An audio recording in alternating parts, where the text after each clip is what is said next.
Praise Lord. ഇന്നത്തെ രാത്രിയിലെ ദൈവവചന ധ്യാനത്തിനായിട്ട് റോമർക്ക് എഴുതിയ ലേഖനം 11-ാം അധ്യായം 17, 18, 24 വാക്യങ്ങൾ നമ്മൾ വായിക്കാം. Epistle to Romans chapter 11 verses 17, 18 and 24. കൊമ്പുകളിൽ ചിലതൊടിച്ചിട്ട് കാട്ടൊലിവായ നിന്നെ അവയുടെ ഇടയിൽ ഒട്ടിച്ചു ചേർത്ത് ഒലിവ് മരത്തിൻ്റെ ഫലപ്രദമായ വേരിന് പങ്കാളിയായി തീർത്തു. എങ്കിലോ കൊമ്പുകളുടെ നേരെ പ്രശംസിക്കരുത്. പ്രശംസിക്കുന്നുവെങ്കിൽ നീ വേരിനെ അല്ല, വേര് നിന്നെ എത്രയോ ചുമക്കുന്നത് എന്ന് ഓർക്കുക.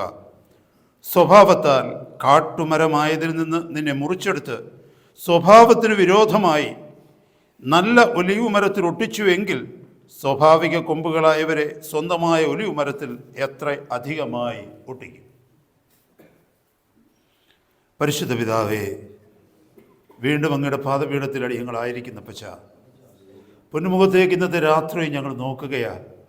ശ്രേഷ്ഠമേറിയ വാഗ്ദത്തം ഞങ്ങൾക്കുള്ളതിനായി സ്തോത്രം. അവിടുന്ന് ഞങ്ങളെ ഇന്നത്തെ രാത്രിയിലും അനുഗ്രഹിക്കുന്നതിനായിട്ട് സ്തോത്രം. ഭൗതിക നന്മകളാൽ മാത്രമല്ല കർത്താവേ, ശ്രേഷ്ഠമേറിയ സ്പിരിച്വൽ റിച്ചസ്, ആത്മീക അനുഗ്രഹങ്ങളെ, ആത്മീക സമ്പന്നതയിൽ ഞങ്ങളെ ഇന്നത്തെ രാത്രി അവിടെ നിറയ്ക്കണമേ. അങ്ങയുടെ പുത്രനായ ഞങ്ങളുടെ കർത്താവായ ക്രിസ്തുയേശുവിനെ ഞങ്ങളുടെ മധ്യത്തിൽ ഉയർത്തുവാൻ, മഹിമപ്പെടുത്തുവാൻ അങ്ങയുടെ പരിശുദ്ധാത്മാവിനാൽ ഇന്നത്തെ രാത്രിയിലും അങ്ങ് ഞങ്ങളോട് ദയ ചെയ്ത് സഹായിക്കുമാറാകണമെന്ന് ഞങ്ങൾ അങ്ങയോട് പ്രാർത്ഥിക്കുന്നു. പരിശുദ്ധ വചനത്തിൽ ഞങ്ങളോട് ഇടപെട്ടാട്ട് ഈ വചനത്തിൻ്റെ ആഴങ്ങളെ ഗ്രഹിപ്പാൻ തക്കവണ്ണം ഞങ്ങളുടെ ഹൃദയങ്ങളെ അങ്ങ് തുറക്കണമേ കർത്താവേ. അവിടുന്ന് ഞങ്ങളെ സഹായിക്കുമാറാകണമേ അപ്പാ. അവിടുന്ന് അത് ചെയ്യുന്നതിനായിട്ട് സ്തോത്രം. സകല മഹത്വവും അങ്ങെടുക്കുന്നതിനായിട്ട് സ്തോത്രം. യേശു കർത്താവിൻ്റെ പരിശുദ്ധ നാമത്തിലൂടെ ഞങ്ങൾ അപേക്ഷിക്കുന്നു. കൃപയോടെ കേൾക്കണമേ. ആമേൻ. എല്ലാവരും പ്രാർത്ഥനയോടെ കർത്താവിനെ സമീപിക്കുന്നു.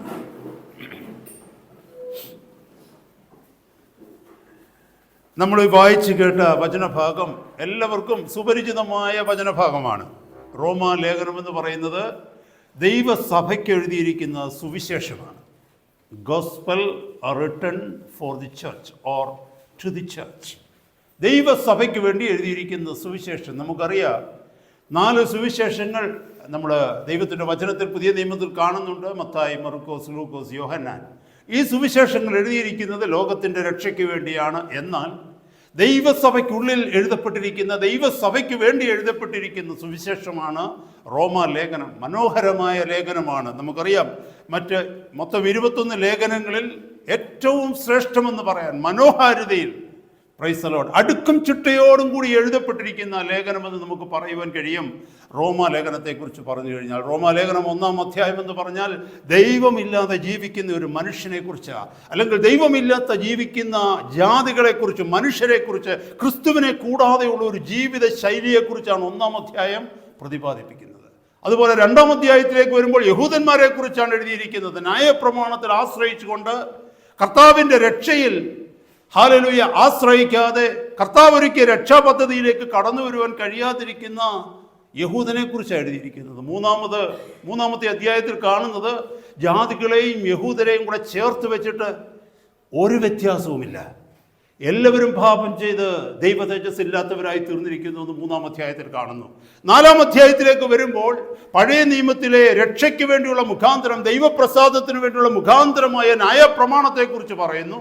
5-ാം അധ്യായത്തിലേക്ക് വരുമ്പോൾ ന്യായപ്രമാണത്തെ നീക്കിയുള്ള കൃപയുടെ സാധ്യതയെക്കുറിച്ച്, കൃപ എങ്ങനെ കടന്നു വന്ന് ന്യായപ്രമാണത്തിന് മേൽ ആധിപത്യം സ്ഥാപിച്ചുവെന്ന് 6-ാം അധ്യായത്തിൽ കാണുന്നു, 5-ാം അധ്യായത്തിൽ കാണുന്നു. 6-ാം അധ്യായത്തിലേക്ക് വരുമ്പോൾ ദൈവകൃപയ്ക്ക് കീഴ്പ്പെടുന്ന ഒരു മനുഷ്യൻ കടന്നു പോകുന്ന ആ പുതിയ നിയമത്തിൻ്റെ അനുഭവം, സ്നാനത്തെക്കുറിച്ചും അതിന് ശ്രേഷ്ഠമുള്ള ആ പുതുമയിൽ ജീവിക്കുന്ന, പുതിയ ജീവൻ പ്രാപിച്ച് ജീവിക്കുന്ന, ജീവന്റെ പുതുക്കത്തിൽ നടക്കുന്ന ഒരു വിശ്വാസിയുടെ ജീവിത ശൈലിയെക്കുറിച്ച് 6-ാം അധ്യായത്തിൽ കാണിക്കുന്നു. 7-ാം അധ്യായത്തും എന്ന് പറയുന്നത് ന്യായപ്രമാണത്തിലേക്ക് തിരിഞ്ഞു നോക്കുന്ന ഒരു മനുഷ്യൻ പറയുന്നു, ഈ ന്യായപ്രമാണം മൂലം എൻ്റെ ജഡത്തിന്, എൻ്റെ ആത്മാവിനൊരു വിടുതലില്ല. പൗലോസ് അവിടെ കരഞ്ഞുകൊണ്ട് പ്രാർത്ഥിക്കുകയാണ്, അയ്യോ ഞാൻ അരിഷ്ട മനുഷ്യൻ. 7-ാം അധ്യായം 24-ാമത്തെ വാക്യത്തിൽ പറയുന്നു, അയ്യോ ഞാൻ അരിഷ്ട മനുഷ്യൻ, പാപത്തിന് അധീനമായി ശരീരത്തിൽ നിന്ന് എന്നെ ആര് വിടുവിക്കും? നന്മ ചെയ്യണമെന്നുള്ള ആഗ്രഹം എനിക്കുണ്ട്, ഞാൻ ചെയ്യുന്നതൊക്കെയും തിന്മയത്രേ. 8-ാം അധ്യായത്തിലേക്ക് വരുമ്പോൾ ശ്രേഷ്ഠമേറിയ സുവിശേഷം. ഇപ്പോൾ ക്രിസ്തുവിനുള്ളവർക്ക് ഒരു ന്യായവിധിയുമില്ല എന്ന് പറഞ്ഞത് തുടങ്ങുന്നു. ഇംഗ്ലീഷ് എഴുതിയിരിക്കുന്നത് അങ്ങനല്ല. There is therefore no condemnation to them who are in Christ, who are walking not according to the flesh, but according to the Spirit. ജഡത്തെയല്ല ആത്മാവിനെ അനുസരിച്ച് നടക്കുന്നവർക്ക് ഇപ്പോൾ ക്രിസ്തുവിലുള്ളവർക്ക് ഒരു ശിക്ഷാവിധിയുമില്ല എന്നുള്ള ശ്രേഷ്ഠമേറിയ ഹല്ലേലൂയ മനോഹരമായ സുവിശേഷം 8-ാം അധ്യായത്തിൽ കാണുന്നു.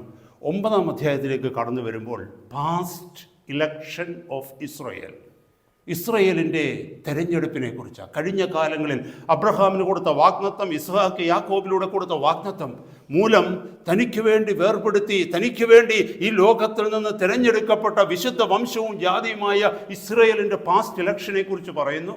10-ാം അധ്യായത്തിലേക്ക് കടന്നു വരുമ്പോൾ ഇസ്രായേലിൻ്റെ പ്രസന്റ് റിജക്ഷൻ, പുത്രനായ ക്രിസ്തുവിലുള്ള രക്ഷ അവർ ഏറ്റെടുക്കാത്തത് മൂലം ദൈവം കുറച്ചു നാളത്തേക്ക് അവരെ തള്ളിക്കളയുകയല്ല, തിരസ്കരിച്ചതായിട്ട് അവിടെ കാണുന്നു 10-ാം അധ്യായത്തിൽ. 11-ാം അധ്യായം നമ്മൾ ഈ വായിച്ച ഈ വചനഭാഗത്തേക്ക് വരുമ്പോൾ ഫ്യൂച്ചർ റിസ്റ്റോറേഷൻ ഓഫ് ഇസ്രായേൽ, യഹൂദന്മാരുടെ ഭാവിയിലുള്ള പുനഃസ്ഥാപനത്തെക്കുറിച്ച്, വീണ്ടെടുപ്പിനെക്കുറിച്ച്, അവരുടെ പുനരുദ്ധാരണത്തെക്കുറിച്ചുള്ള ദൈവിക പദ്ധതിയെക്കുറിച്ചാണ് നമ്മൾ പഠിക്കുന്നത്. ഞാനൊരു സംക്ഷിപ്ത രൂപം ദൈവസഭയ്ക്ക് തന്നു എന്ന് മാത്രമല്ല, ഇത്രയും കേൾക്കുമ്പോൾ മനസ്സിലാകുമല്ലോ എത്ര അടുക്കും ചിട്ടയോടും കൂടെ എഴുതപ്പെട്ട ഒരു ലേഖനമാണിതെന്ന്. ഹല്ലേലൂയ. നമ്മളിവിടെ വായിച്ചു കേട്ട ദൈവവചന ഭാഗത്തിലേക്ക് നോക്കിക്കഴിയുമ്പോൾ ഇത് പ്രത്യക്ഷമായി നമ്മൾ നോക്കുമ്പോൾ ഇത് ഇസ്രായേലിൻ്റെ റിസ്റ്റോറേഷനെ കുറിച്ച്, ഞാൻ മുമ്പേ പറഞ്ഞതുപോലെ അവരുടെ പുനഃസ്ഥാപനത്തെക്കുറിച്ച്, വീണ്ടെടുപ്പിനെക്കുറിച്ച്, അല്ലെങ്കിൽ അവരുടെ പുനരുദ്ധാരണത്തെക്കുറിച്ച് എഴുതിയിരിക്കുന്നതാണെങ്കിൽ തന്നെയും ഈ ലേഖനം എഴുതിയിരിക്കുന്നത് ജാതികൾക്ക് വേണ്ടിയാണ്, റോമൻ ചർച്ചിന് വേണ്ടി, ചർച്ച് ഇൻ റോം, റോമിലുള്ള സഭയ്ക്ക് വേണ്ടി. അല്ലെങ്കിൽ ഇന്നത്തെ ചർച്ച് ഏജിലേക്ക് നോക്കിയാൽ, സഭയുടെ കാലഘട്ടത്തിലേക്ക് നോക്കിയാൽ, ദൈവസഭയുടെ ഭാഗമായിരിക്കുന്ന എനിക്കും നിങ്ങൾക്കും വേണ്ടി എഴുതിയിരിക്കുന്ന വചനഭാഗമാണിത്. ഇവിടെ നമ്മൾ ശ്രദ്ധിച്ചു നോക്കുമ്പോൾ സഹോദരങ്ങളെ, ഈ അനുഭവങ്ങളിലൂടെ കടന്നു പോകുമ്പോൾ നാം നമ്മെ തന്നെ എങ്ങനെ ശോധന ചെയ്യണമെന്നും, കർത്താവ് ശ്രേഷ്ഠമേറിയ ദൈവിക പദ്ധതിയിൽ, തൻ്റെ പുത്രനോടുകൂടിയുള്ള രക്ഷാ പദ്ധതിയിലൂടെ എനിക്കും നിങ്ങൾക്കും വേണ്ടി ചെയ്തിരിക്കുന്നത് എന്തെന്ന് നമ്മൾ ഗ്രഹിക്കണമെന്നും, ഹല്ലേലൂയ, എത്രമാത്രം ദൈവസ്നേഹം അതിനുവേണ്ടി സ്വർഗം നമ്മുടെ മേൽ കനിഞ്ഞുവെന്നും, എത്ര വലിയൊരു പദ്ധതിയിലൂടെയാണ് ഈ ലോകത്തിൽ നിന്ന്, ജഡത്തിൽ നിന്ന് നമ്മളെ വിടുവിച്ചെന്നും, ജഡമോഹങ്ങൾ നമ്മളെ വിടുവിച്ചതെന്നും, പുതിയൊരു പാതയിലേക്ക് ക്രിസ്തു മൂലം നമുക്കൊരു രക്ഷയെ തന്ന് പുതിയൊരു വഴി നമുക്ക് ജീവിക്കുവാനായി തുറന്നു തന്നതിൻ്റെ ഹല്ലേലൂയ ശ്രേഷ്ഠമേറിയ മഹാത്മ്യം എന്തെന്നും ഇതിലൂടെ നമ്മൾ മനസ്സിലാക്കണമെന്ന് കർത്താവിൻ്റെ ആത്മാവ് ആഗ്രഹിക്കുക. Price God, hallelujah. ഇവിടെ നമ്മൾ വായിച്ച് കേട്ടല്ലോ, 2 മരങ്ങളെ കുറിച്ചാണ് നമ്മൾ കേട്ടത്. ഒന്ന് കാട്ടൊലിവ്, അല്ലേ, കാട്ടൊലിവായിരുന്നതിനെ നിന്ന് മുകളിൽ എഴുതിയിരിക്കുന്നത് കാട്ടൊലിവായ നിന്നെ 17-ാമത്തെ വാക്യത്തിൽ നമ്മൾ വായിച്ചു. 11:17 24-ാമത്തെ വാക്യത്തിൽ നമ്മൾ വായിക്കുന്നു കാട്ടുമരം. അപ്പൊ കാട്ടുമരത്തെക്കുറിച്ചും നല്ല മരത്തെക്കുറിച്ചും 2 മരങ്ങളെക്കുറിച്ച് അവിടെ പറയുന്നത്. ശ്രദ്ധിച്ചു നോക്കണമേ. കാട്ടുമരത്തിൽ നിന്ന് എന്നെ മുറിച്ചെടുത്ത് നാട്ടുമരത്തിലേക്ക് എന്നെ ഗ്രാഫ്റ്റിൻ ചെയ്തു. കാട്ടുമരത്തിൽ നിന്ന്, വൈൽഡ് ട്രീയിൽ നിന്ന്, I was cut off from the wild tree, I belonged to the wild tree. കാട്ടുമരമായതിൽ നിന്ന് എന്നെ മുറിച്ചെടുത്ത്, കാട്ടുമരത്തിന്റെ അംശമായതിൽ നിന്ന് എന്നെ മുറിച്ചെടുത്ത്, കാട്ടുമരത്തിന് വേണ്ടി മാത്രം ജീവിച്ചിരുന്ന എന്നെ മുറിച്ചെടുത്ത് കൃപയാൽ നല്ല മരത്തോട് അവിടുന്ന് ഗ്രാഫ്റ്റിൻ ചെയ്തു, ചേർത്ത് ട്രാൻസ്പ്ലാന്റ് ചെയ്തു. അതാ നമ്മളിവിടെ വായിച്ചു കേട്ടത് സഹോദരങ്ങളെ. ഹല്ലേലൂയ. എന്താണ് ഈ 2 മരത്തിന്റെ പ്രത്യേകത? ദൈവവചനത്തിലേക്ക് നോക്കിക്കഴിഞ്ഞാൽ ഉൽപ്പത്തി പുസ്തകം 2-ാം അധ്യായത്തിൽ കർത്താവിൻ്റെ തോട്ടമാകുന്ന ഏദനിലുള്ള തോട്ടത്തിൽ 2 മരങ്ങളെക്കുറിച്ച് വളരെ വ്യക്തമായിട്ട് പറയുന്നുണ്ട്. ഒരു മരത്തെക്കുറിച്ച് ദൈവം പറയുന്നത്, നീ ആ മരത്തിന്റെ അടുക്കൽ പോവുക പോലും വരുത്, ആ മരത്തിന്റെ പഴം നീ ഭക്ഷിക്കരുത്, നീ ഭക്ഷിച്ചാൽ നീ മരിക്കും. നമുക്കറിയാം, നന്മ തിന്മകളെ കുറിച്ചുള്ള തിരിച്ചറിവിന്റെ ഫലം തരുന്ന വൃക്ഷം. വേറൊരു മരത്തെക്കുറിച്ച് പറയുന്നു, ജീവന്റെ വൃക്ഷം. അപ്പൊ 2 മരങ്ങൾ അവിടെ ഉണ്ട്. നമുക്കത് മനസ്സിലാക്കുവാനായിട്ട് കഴിയും. ഈ അർത്ഥത്തിൽ പറഞ്ഞു കഴിഞ്ഞാൽ, ഒരു കാട്ടുമരവും ഒരു നല്ല മരവും, ഉപയോഗിക്കുവാൻ, ഭക്ഷിക്കുവാൻ കഴിയുന്ന ഒരു മരം, ഭക്ഷിക്കുവാൻ കഴിയാത്ത ഒരു മരം, നാം സൂക്ഷിക്കേണ്ട ഒരു മരം, എന്നാൽ സ്വാതന്ത്ര്യത്തോടെ അടുത്തിയെന്ന് ജീവനെ പ്രാപിക്കാവുന്ന മറ്റൊരു മരം നമുക്കവിടെ കാണുവാനായിട്ട് കഴിയും. നമ്മുടെ പൂർവ്വപിതാവായ ആദം ദൈവത്തിൻ്റെ കൽപ്പനയെ ലംഘിച്ച്, ദൈവം പറഞ്ഞതിനെ അനുസരിക്കാതെ അവൻ കരം നീട്ടിയത് ഏതിനെയാ? കാട്ടുമരത്തെയാ. അതായത് ശാപത്തിൻ്റെ മരത്തെയാ. നന്മ തിന്മകളെക്കുറിച്ചുള്ള തിരിച്ചറിവിൻ്റെ വൃക്ഷത്തിൻ്റെ ഫലം അവൻ തിന്നു, അനുസരണക്കേട് കാണിച്ചു, ആത്മീയമായി അവൻ മരിച്ചു, കുറേ നാൾ കഴിഞ്ഞ് ഭൗതികമായും അവൻ മരിച്ചു. അവനിലേക്ക്, അവന്റെ തലമുറയിലേക്ക് ഡെത്ത് കെയിം ഇൻ, മരണം കടന്നു വന്നു. പാപം, സിൻ കെയിം ഇൻ, പാപം കടന്നു വന്നു. അങ്ങനെ ആ കാട്ടുമരത്തിന്റെ, ആ ശാപമരത്തിന്റെ ആ വിഷം ആദമിലേക്കും ആദമിന്റെ സന്തതി തലമുറകളിലേക്കും വന്നു. മനസ്സിലാക്കണമേ, ഈ റോമാലേഖനം 11-ാം അധ്യായത്തിൽ വരുമ്പോൾ ഉൽപ്പത്തി പുസ്തകത്തിൽ നമ്മൾ കണ്ടിരിക്കുന്ന ആ മരത്തിന്റെ റെപ്രസെന്റേഷൻ ആണ് ഇവിടെ പറഞ്ഞിരിക്കുന്ന ഈ കാട്ടുമരം എന്ന് പറയുന്നത്. ഈ കാട്ടുമരം ആദമിനെ കാണിക്കുന്നു, ആദമിന്റെ പാരമ്പര്യത്തെ കാണിക്കുന്നു, ആദമിൽ നിന്നുള്ള തുടക്കത്തെ കാണിക്കുന്നു, ആദമിന്റെ തലമുറകളെ കാണിക്കുന്നു. എന്നാൽ ഈ നല്ല മരം അല്ലെങ്കിൽ നല്ല ഒലിവ് എന്താണെന്ന് എന്തിനെ കാണിക്കുന്നതെന്ന് അറിയാമോ? ഉൽപ്പത്തി പുസ്തകത്തിലെ 2-ാമത്തെ മരമുണ്ട്, ജീവവൃക്ഷം. അതേ ജീവവൃക്ഷത്തെയാണ് ഈ 11-ാം അധ്യായത്തിൽ, റോമൻ 11-ാം അധ്യായത്തിലെ നല്ല ഒലിവ് മരമായിട്ട് കാണിക്കുന്നത്. അപ്പോൾ ശാപത്തിന്റെ മരമായിരുന്ന ആ കാട്ടുമരത്തിൽ നിന്ന്, ആ കാട്ടൊലിവിൽ നിന്ന് എന്നെ മുറിച്ചെടുത്ത് അനുഗ്രഹത്തിന്റെ മരമാകുന്ന ഈ നല്ല മരത്തിലേക്ക് ട്രാൻസ്പ്ലാന്റ് ചെയ്തു. നമ്മുടെ ഭാവനയിൽ ഇങ്ങനെയൊന്ന് കാണണം, 2 മരങ്ങൾ നിൽക്കുന്നു ഒന്ന് കാണണം. 2 മരങ്ങൾ നിൽക്കുക, ഒന്ന് തഴച്ച്, ഒന്നിങ്ങനെ തഴച്ച് വളരെ മനോഹരമായിട്ട് നിൽക്കുന്ന മരം. 2-ാം അധ്യായം ഉൽപ്പത്തി പുസ്തകം ശരിക്ക് നിങ്ങൾ ആ വാക്യം പ്രതി വാക്യമായിട്ട് ശരിക്കൊന്ന് പഠിച്ചു കഴിഞ്ഞാൽ അതിനകത്ത് പറയുന്നത് കാണാൻ ഭംഗിയുള്ളതെന്നാണ്, ആകർഷകമായിരിക്കുന്നതെന്നാണ്. ആരും അതിൻ്റെ അടുക്കൽ ചെന്ന് കഴിഞ്ഞാൽ ടെംപ്റ്റഡ് ആയി പോകും, അട്രാക്റ്റഡ് ആയി പോകും, സെഡ്യൂസ്ഡ് ആയി പോകും. ഹല്ലേലൂയ. അതിലേക്കൊരു നോക്കുന്ന ഒരു വ്യക്തിക്ക് അകത്തു നിന്നൊരു ഉൾവിളി ഉണ്ടാകും, അതിൻ്റെ അടുക്കിലേക്ക് ചെല്ലുവാനും അതിൻ്റെ ഫലം പറിച്ചു തിന്നുവാനും. അത്ര മനോഹരമായിരിക്കുന്ന ഒരു മരമാണത്. എന്നാൽ ഇപ്പുറത്തൊരു മരം നിൽപ്പുണ്ട്. ആ മരത്തിന് ഒരുപക്ഷെ ഭംഗിയുണ്ടോ ഇല്ലയോ എന്ന് എനിക്കറിയില്ല. പക്ഷെ ഒന്നെനിക്കറിയാം, ആ മരം ജീവനെ തരുന്ന മരമാണ്. ഇവിടെ കർത്താവ് പറയുകയാ, ഹല്ലേലൂയ, കാട്ടൊലിവായിരുന്ന കൊമ്പുകളിൽ ചിലത് ഒടിച്ചിട്ട് കാട്ടൊലിവായ നിന്നെ എന്ന് പറഞ്ഞാൽ ആ മരത്തിന്റെ ഭാഗമായിരുന്ന നിന്നെ. കാട്ടൊലിവ് കായ്ക്കുന്നത് എന്താണെന്നറിയാമോ? കാട്ടൊലിവിൻ കായ. അതുകൊണ്ട് ഒരു പ്രയോജനവുമില്ലാത്ത ഫലമാണ്. ആ ഫലം അവിടെ കാണാമെന്നുള്ളതല്ലാതെ, മറ്റുള്ളവർ മുമ്പിൽ ഇംപ്രസീവായിട്ട് കാണാമെന്നുള്ളതല്ലാതെ അതുകൊണ്ടൊരു പ്രയോജനവുമില്ല. അത് പറിച്ച് തിന്നുന്നവൻ മരിക്കും, ഒരു ഗുണവുമില്ല. അത് മരത്തിന്, ആ മരം എന്ന് പറയുന്നത് നിലത്തിന് വെറും ശാപമായി തന്നെ നിൽക്കുന്നതാണ്. അത് ഡിസെപ്ഷനാണ്, ഡിസീവിംഗ് ആണ്, വഞ്ചിക്കുന്നതാണ്. ഹല്ലേലൂയ. മറ്റുള്ളവർ നല്ലതെന്ന് കരുതുന്നുണ്ടെങ്കിൽ തന്നെയും അതിൻ്റെ വേര് മുതൽ അതിൻ്റെ ഫലം വരെ ഡിസെപ്റ്റീവാണ്, വഞ്ചിക്കപ്പെടുന്നതാണ്. അപ്പൊ ഞാൻ ആ മരത്തിന്റെ ഭാഗമായിരുന്നു എന്ന് പറഞ്ഞാൽ എൻ്റെ പഴയ കാലത്തിലെ സ്വഭാവം അങ്ങനെയായിരുന്നു. എല്ലാവരുടെയും മുമ്പിൽ ഞാൻ ഒരുപക്ഷെ ഇംപ്രസീവായിരുന്നു. അനേകർക്ക് എന്നെ കുറിച്ച് പറയുവാൻ, ഒത്തിരി പുകഴ്ത്തുവാൻ തക്കോണം വാക്കുകൾ ഉണ്ടായിരുന്നു.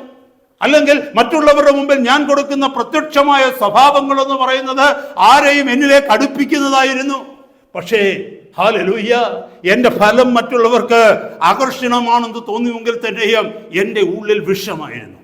ഹല്ലേലൂയ, എന്നിൽ സ്വാർത്ഥതയായിരുന്നു. ഞാൻ ഒരാളെ അനുഗ്രഹിച്ചാൽ അതിന് പിന്നിൽ ഒരു സ്വാർത്ഥതയുണ്ട്. ഒരാൾക്കൊരു നന്മ ചെയ്താൽ അതിന് പിന്നിൽ സ്വാർത്ഥതയുണ്ട്. ഒരാൾക്കൊരു സഹായം ചെയ്താൽ അതിന് പിന്നിൽ സ്വാർത്ഥതയുണ്ട്. എല്ലാം അതിനകത്ത് ഞാനായിരുന്നു. I was self centred. ഞാൻ സ്വാർത്ഥനായിരുന്നു. കാരണം എന്നറിയാമോ? ആ മരത്തിൽ നിന്ന് വന്ന ഫലമാണ് ഞാൻ. ആ മരത്തിന്റെ ശാഖയായിരുന്നു ഞാൻ. നമുക്കറിയാം, ഒരു ഫലം നല്ലതാണോ ചീത്തയാണോ എന്നറിയുന്നത് ആ ശാഖയുടെ പ്രത്യേകതയല്ല, ആ ശാഖ ഏത് മരത്തിലായിരിക്കുന്നുവോ ആ മരത്തിന്റെ പ്രത്യേകതയാണ്. ഹല്ലേലൂയ. ശാഖ, branch only produces the fruit. To know whether the fruit is good or bad, what we have to do, we cannot judge the branch to see whether the fruit is good or bad. We have to judge the tree in which the branch is abiding. Hallelujah. ഒരു ഫലം നല്ലതാണോ ചീത്തയാണോ, അനുഭവിക്കുവാൻ കഴിയുന്നതാണോ കഴിയാത്തതാണോ എന്ന് തിരിച്ചറിയുന്നത് അതിന്റെ വൃക്ഷത്തിന്റെ ശാഖയെ നോക്കിക്കൊണ്ടല്ല, ബ്രാഞ്ചിനെ നോക്കിക്കൊണ്ടല്ല, ആ ശാഖ എവിടെ നിൽക്കുന്നു എന്നുള്ളത് നോക്കിയാണ്. ഇവിടെ കർത്താവ് പറയുകയാണ്, കാട്ടൊലിവായിരുന്ന ആ മരത്തിന്റെ ശാഖയായിരുന്ന നിന്നെ അതിൽ നിന്ന് മുറിച്ചെടുത്തിട്ട് നല്ല മരമായിരുന്ന ക്രിസ്തുവിനോട് കൂടെ നിന്നെ ട്രാൻസ്പ്ലാന്റ് ചെയ്തു. അപ്പോൾ എന്താ സംഭവിച്ചതെന്നറിയാമോ? ഇനിയിപ്പോൾ എന്നിൽ നിന്ന് വരുന്ന ഫലം ഏത് മരത്തിൽ നിന്നാണെന്നറിയാമോ? ക്രിസ്തു എന്ന് പറയുന്ന നല്ല ഒലിവിൽ നിന്നാണ്. പണ്ട് വന്നുകൊണ്ടിരുന്ന ഞാനിൽ നിന്നാണ്. സ്വാർത്ഥനായിരുന്ന, ദൈവത്തോട് എതിർത്തു നിന്നിരുന്ന, ദൈവത്തിന് ശത്രുവായിരുന്ന ആദമിക് നേച്ചർ, ആദമാകുന്ന തടിയിൽ നിന്ന്, ആദമാകുന്ന മരത്തിൽ നിന്ന്, എൻ്റെ പാരമ്പര്യ ബന്ധങ്ങളിൽ നിന്ന്, സ്വാർത്ഥതയിൽ ജീവിച്ചിരുന്ന, പാപഭംഗിലമായി ജീവിച്ചിരുന്ന, ദൈവത്തിന് ശത്രുവായി ജീവിച്ചിരുന്ന, ആ ഫലം പുറപ്പെടുവിച്ചിരുന്ന എന്നെ ഇന്ന് ക്രിസ്തുവിനോട് ചേർത്തിരിക്കുന്നു. അതാ അവിടെ പറയുന്നത് transplantation. Hallelujah. It is contrary to our nature. പണ്ടത്തെ സ്വഭാവവും ഇപ്പോഴത്തെ സ്വഭാവവും ഒന്ന് നോക്കണമേ സഹോദരങ്ങളെ. ഇവിടെ നമ്മൾ മനസ്സിലാക്കേണ്ടത് എന്താണെന്നറിയാമോ? ഓൾഡ് മാൻ ആൻഡ് ന്യൂ മാൻ. നമുക്ക് എല്ലാവർക്കും അറിയാം, പഴയ മനുഷ്യൻ, പുതിയ മനുഷ്യൻ. അതിനിടയ്ക്ക് വേറൊരു വാക്കാണ് ഫ്ലഷ്, ജഡം. പലപ്പോഴും പലർക്കും ഇത് തമ്മിലുള്ള വ്യത്യാസങ്ങൾ മനസ്സിലാകത്തില്ല. ഹല്ലേലൂയ. ഇന്ന് വിശ്വാസികളെന്ന് പറയുന്ന അനേകരുടെയും പുറത്തു വരുന്ന ഫലത്തിലേക്ക് നോക്കുമ്പോൾ മുമ്പേ പറഞ്ഞതുപോലെ പുതിയ മരത്തിലാണ് നിൽക്കുന്നതെന്നാണ് പറയുന്നത്. പക്ഷെ വരുന്ന ഫലം പഴയ മരത്തിൻ്റെ ഫലമാണ്. നിങ്ങൾ ശ്രദ്ധിക്കാറുണ്ടോ അത്? ദൈവത്തിൻ്റെ സഭയ്ക്കകത്താണ് നിൽക്കുന്നത്. പക്ഷെ നമ്മൾ പറയുന്നു നമ്മൾ പുതിയ മനുഷ്യനാണെന്ന് പറയുന്നു, നമ്മളിന്ന് ക്രിസ്തുവിലാണെന്ന് പറയുന്നു, ക്രിസ്തുവിന്റെ ശരീരത്തിന്റെ ഭാഗമാണെന്ന് പറയുന്നു. പക്ഷെ നമ്മളിൽ നിന്ന് പുറപ്പെടുന്ന ഫലമെന്ന് പറയുന്നത് ഇവിടെ വരുന്നതിന് മുമ്പ് എങ്ങനെയായിരുന്നു അതുപോലെ, ഒരുപക്ഷെ അതിനേക്കാൾ മോശമാണ്. മുമ്പേ പറഞ്ഞ ഇല്ലുസ്ട്രേഷൻ, ദൈവവചനത്തിലെ ഇല്ലുസ്ട്രേഷനിലേക്ക് വരുമ്പോൾ, കാട്ടൊലിവിന്റെ ശാഖയായിരുന്ന ഒരുവനെ മുറിച്ചെടുത്ത് നല്ല വൃക്ഷത്തിന്റെ ഭാഗമാക്കി തീർത്ത് ആ തടിയോട് ചേർത്ത് ഗ്രാഫ്റ്റിൻ ചെയ്തു, അല്ലെങ്കിൽ നമ്മുടെ നാട്ടിലെ ഭാഷയിൽ പറഞ്ഞ ബഡിൻ ചെയ്തു. പക്ഷേ ഇപ്പോഴും വരുന്ന ഫലം പഴയ കാട്ടൊലിവിന്റെ ഫലമാണെന്നുണ്ടെങ്കിൽ എന്നെ കേൾക്കുന്ന സഹോദര സഹോദരി, ചോദ്യം എന്തായിരിക്കണം? ആക്ച്വലി ആ ട്രാൻസ്പ്ലാന്റേഷൻ നടന്നിട്ടുണ്ടോ?